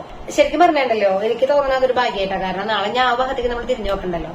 ഇപ്പൊ ചോദിക്കുമ്പോൾ ഒരാൾ അങ്ങനെ കാണിച്ചാൽ നമ്മൾ അങ്ങനെ തിരിച്ച് കാണിക്കുമ്പോൾ എന്താ വ്യത്യാസമൊന്നുമില്ല. പക്ഷെ എനിക്ക് തോന്നുന്നത് നമ്മളോട് എങ്ങനെയാണോ ഒരു പരിധി വരെ നമ്മൾ അങ്ങനെ മതി തിരിച്ച ആൾക്കാരോടും. കാരണം ഒരു പ്രശ്നം എന്താ പറയാ കുറെയൊക്കെ നമുക്ക് ക്ഷമിക്കാം, കുറെ കാര്യങ്ങൾ നമുക്ക് കണ്ടില്ല എന്നൊക്കെയാണ്. പക്ഷെ ചില സാഹചര്യങ്ങളിൽ ചിലർ നമ്മളോട് എങ്ങനെയാണോ അങ്ങനെ തന്നെ നമ്മൾ തിരിച്ചും ചെയ്യേണ്ട കാര്യമുള്ളൂ. ഇപ്പൊ മുമ്പൊക്കെ ആണെങ്കിൽ ഞാൻ വിചാരിക്കും അയ്യോ ഞാൻ അങ്ങനെ ചെയ്ത ആൾക്കാർ എന്ത് വിചാരിക്കും, ഇങ്ങനെ ചെയ്ത എന്ത് വിചാരിക്കും. അതിലൊരു പരിധി വരെ എനിക്ക് ജോമോന്റെ പോളിസി ഇഷ്ടമാണ്. നമ്മളാരുടെയും ചെലവിലോ അല്ലെങ്കിൽ അങ്ങനെയല്ലല്ലോ ജീവിക്കണേ. നമുക്ക് വേണ്ടി പണിയെടുക്കുന്നു, നമ്മൾ ജീവിക്കുന്നു, നമുക്ക് നമ്മുടേതായ കാര്യങ്ങളുണ്ട്. അപ്പൊ വേറൊരാൾ എന്ത് പറയുന്നു എന്ത് ചെയ്യുന്നു എന്ന് നമ്മൾ ചിന്തിക്കേണ്ട കാര്യമില്ല. നമ്മൾ നമ്മുടെ രീതിക്ക് മുന്നോട്ട് പോവുക, നമ്മൾ നമ്മളായിട്ട് മുന്നോട്ട് പോവുക. വേറെ ആൾക്കാർ എന്തെങ്കിലും പറഞ്ഞോട്ടെ അല്ലെങ്കിൽ എന്തെങ്കിലും ചെയ്തോട്ടെ, അത് നമ്മുടെ മേറ്റവും തട്ടുണ്ടോ, അവരെന്തെങ്കിലും ആയിക്കോട്ടെ എന്ന് പറയാറ്. പക്ഷെ നമ്മൾ ഒരു വാക്ക് നമ്മളോട് ചോദിക്കും, നമുക്ക് മനസ്സിൽ ധാരണയുള്ള ആൾക്കാർ ചോദിക്കാതിരിക്കുമ്പോൾ നമുക്ക് സ്വാഭാവികമായി എന്താ അത് എന്നൊരു ചിന്ത വരും. ഇനിയിപ്പോ അവരൊന്നും മനസ്സിൽ വെച്ചിട്ടില്ലെങ്കിൽ പോലും ഇങ്ങോട്ട് വലിയ അന്വേഷണങ്ങൾ ഇല്ലെങ്കിൽ അങ്ങോട്ട് വലിയ അന്വേഷണത്തിന് പിന്നെ പോകണ്ട, ആ ഒരു സൈഡ് വേണ്ടാന്ന് വെക്കുക. അങ്ങനെയാണ് എനിക്ക് തോന്നുന്നത്. അതും ഞാൻ പറഞ്ഞില്ല, ഞാൻ പഠിച്ച കാര്യങ്ങളും ഉണ്ട്. അപ്പൊ നേരത്തെ പറഞ്ഞ പോലെ ഇൻഷുറൻസ് എടുക്കുക, അതല്ലെങ്കിൽ നമ്മളിപ്പോ ഒരു ബൈസ്റ്റാൻഡർ മതി, കുറെ വിസിറ്റേഴ്സ് ഇങ്ങനെ വരാതിരിക്കുക. എനിക്കിപ്പോ തോന്നുന്നു ഇനിയിപ്പോ ഒരാൾ സർജറി കഴിഞ്ഞ് കിടക്കണമെന്ന് പറഞ്ഞാൽ ഹോസ്പിറ്റലിലേക്ക് ഓടിപ്പടിച്ച് ചെല്ലാണ്ട് അയാളെ സമാധാനമായി വീട്ടിലെത്തിയതിന് ശേഷം ചെന്ന് കാണാനാണ് നല്ലതെന്ന് എനിക്ക് തോന്നുന്നു. ഞാൻ മിക്കതും അങ്ങനെയൊക്കെ തന്നെയായിരിക്കും ചെയ്യാൻ സാധ്യത. വിശേഷങ്ങൾ ചോദിച്ച ആൾക്കാരോട്, നമ്മുടെ സുഖവിവരങ്ങൾ അന്വേഷിച്ച ആൾക്കാരോട്, നമ്മുടെ കൂടെ നിൽക്കാൻ മനസ്സ് കാണിച്ച ആൾക്കാരോട് ഒക്കെ ഒരുപാട് നന്ദിയുണ്ട് കേട്ടോ. അപ്പൊ ഞാൻ പറഞ്ഞ കൂട്ടത്തില് ഈ ഒരു സംഭവം കൂടി പറഞ്ഞു എന്നേ ഉള്ളൂ. ചില മനുഷ്യർ നമ്മൾ മുൻപ് ചിലതൊക്കെ പറഞ്ഞിട്ട് അറിയ പോലെ മനുഷ്യർ പറഞ്ഞു കേട്ടത് വെച്ച് ജഡ്ജ് ചെയ്തിട്ട് അല്ലെങ്കിൽ നമ്മളുടെ ഒരു സ്വഭാവം എങ്ങനെയാണെന്ന് മനസ്സിലാക്കാണ്ട് ഒക്കെ പറയുന്ന കുറെ ആൾക്കാരുണ്ട്. അങ്ങനത്തെ ആൾക്കാരെ ലൈഫിൽ നിന്ന് അല്ലെങ്കിൽ അങ്ങനത്തെ ആൾക്കാരുള്ള സമ്പർക്കം, അങ്ങനത്തെ ആൾക്കാരുമായുള്ള ഒത്തുചേരൽ, ഇടപെടൽ, അങ്ങനത്തെ സാഹചര്യങ്ങളൊക്കെ പരമാവധി ഒഴിവാക്കാന്നുള്ളത് കൂടി ഞാനിപ്പോ ഹോസ്പിറ്റലിൽ വെച്ച് തീരുമാനിച്ച കാര്യമാണ്. അപ്പൊ ഇത്രയൊക്കെ ഉള്ളൂ. അപ്പൊ നമ്മൾ ഹോസ്പിറ്റലിൽ കിടക്കുമ്പോൾ എന്റെ അനുഭവങ്ങൾ, എന്റെ ഒരു ഫീലിങ്സ്, എന്റെ ചുറ്റുപാടുണ്ടായ കാര്യങ്ങൾ, ഇതൊക്കെയാണ് ഞാൻ പറഞ്ഞത്. ഇത് വലിയ സംഭവം ഒന്നുമല്ല, ഇതൊരു കുഞ്ഞു സർജറിയാണ്. നോക്കുമ്പോൾ ഒരു കുട്ടി സർജറിയാണ്. കാൽമലത്തെ വലിയ പാടൊന്നും നോക്കേണ്ട കാര്യമില്ല, ഒരു കുട്ടി സർജറിയാണ് സംഭവം. അതിന് അധികം ദിവസം കിടക്കേണ്ടി വന്നിട്ടില്ല. ഒരു 15 ദിവസത്തെ റെസ്റ്റ് പറഞ്ഞിട്ടുണ്ട്. ഇനിയിപ്പോ അത് കാലം പെയിൻ വരുന്നുണ്ട്. ഇപ്പൊ ഇന്ന് ടാബ്ലറ്റ് കഴിച്ചപ്പം കുറച്ച് വോമിറ്റിങ്ങും കാര്യങ്ങളൊക്കെ ഉണ്ടായപ്പോ ടാബ്ലറ്റ്സ് നിർത്തിയിട്ടുണ്ട്. ടാബ്ലറ്റ്സിന്റെ ആവുമെന്ന് വിചാരിച്ചിട്ട് ഡോക്ടർ ടാബ്ലറ്റ്സ് നിർത്തിയിട്ടുണ്ട്. അപ്പൊ ചെറുതായി പെയിൻ ഉണ്ട്, അങ്ങനത്തെ കാര്യങ്ങളൊക്കെ ഉണ്ട്. നമുക്ക് മനസ്സിലായ കുറച്ച് കാര്യങ്ങളല്ലേ, ഒരു സർജറി കഴിഞ്ഞപ്പോൾ ഒരു ഹോസ്പിറ്റലിൽ അഡ്മിറ്റ് ആകുമ്പോൾ എന്ത് വേണം, കുറച്ച് ഡ്രസ്സും ഒരു ബൈസ്റ്റാൻഡറും ഒരു ഇൻഷുറൻസ് ഉണ്ടെങ്കിൽ അത്രയും നല്ലത്, അല്ലെങ്കിൽ ആവശ്യത്തിന് ഫണ്ട്, ഇത്രയാണ് വേണ്ടത്. കുറച്ച് മനസമാധാനം, ടെൻഷൻ ഫ്രീ ആയിരിക്കാം. അതുപോലെ ഇപ്പൊ വിസിറ്റേഴ്സ് ഇല്ലാതിരുന്നാൽ അത്രയും നല്ലതെന്ന് ഞാൻ പറയുള്ളൂ. വീട്ടിലേക്ക് നമ്മൾ വരും, അപ്പൊ നമുക്കൊന്ന് കാണാം. അതുപോലെ ഇപ്പൊ ആരെങ്കിലും വിളിച്ചന്വേഷിച്ചവരോടൊക്കെ ഒരു നന്ദി. ഇല്ലാത്തവരോട് വിളിച്ചന്വേഷിച്ചില്ലെങ്കിൽ ഞാൻ പറഞ്ഞില്ലേ, ഒന്നും ഇപ്പൊ വിളിച്ചന്വേഷിക്കാത്തവരോട് അത് അവരുടെ ഭാഗം. നമ്മൾ പ്രതീക്ഷിച്ച കുറച്ച് ആൾക്കാർ വിളിച്ചില്ലെങ്കിൽ നമുക്ക് എന്താണാവുന്നൊരു ചിന്ത വരും. പക്ഷെ ആ ചിന്തയുടെ ആഫ്റ്റർ എഫക്റ്റ് ആയിട്ട് വന്നൊരു സംഭവമാണ്. ഇനിയിപ്പോ നമുക്ക് കുറച്ചുകൂടെ എളുപ്പമാണ്. ഇനി അവരുടെ കാര്യങ്ങൾ അന്വേഷിക്കാനോ പിടിക്കാനോ നമുക്ക് പോകണ്ട എന്നുള്ളതും ഓക്കെ. നമുക്ക് വേണമെങ്കിൽ ജസ്റ്റ് ഒരു ചോദ്യത്തിൽ അവസാനിപ്പിക്കാം. അല്ലെങ്കിൽ ആരെങ്കിലും ഇതുപോലെ പറഞ്ഞ് അവരുടെ കാര്യങ്ങൾ കേൾക്കുമ്പോൾ നമുക്കറിയാം. അതല്ലാതെ ഇനി അവരെ കൂടുതൽ കാര്യങ്ങൾ അന്വേഷിക്കാൻ പോകണ്ട എന്നുള്ളത് നമുക്കൊരു ബോണസാണ്. അപ്പോ അത്രയൊക്കെ ഉള്ളൂ. അപ്പൊ ഇതൊക്കെയാണ് കുറച്ച് ഹോസ്പിറ്റലിൽ കിടന്ന അനുഭവം, ഹോസ്പിറ്റലിൽ കിടന്ന ഞാൻ പഠിച്ച പാഠങ്ങളും ഒക്കെ. നമ്മുടെ അനുഭവങ്ങൾ നമ്മൾ മറ്റുള്ളവരായിട്ട് ഷെയർ ചെയ്യുമ്പോൾ നമുക്കും ഒരു എന്താ പറയാ ഒരു റിലീഫാണ്. അപ്പൊ ഇത്രയേ ഉള്ളൂ എന്റെ കുട്ടി വീഡിയോ. അപ്പൊ ഇന്നും പറയുന്ന പോലെ തന്നെ നമ്മുടെ വീഡിയോ ഇഷ്ടപ്പെട്ട ലൈക്ക് ചെയ്യുക, ഷെയർ ചെയ്യുക, കമന്റ് ചെയ്യുക, സബ്സ്ക്രൈബ് ചെയ്യാത്തൊരു സബ്സ്ക്രൈബ് ചെയ്യുക.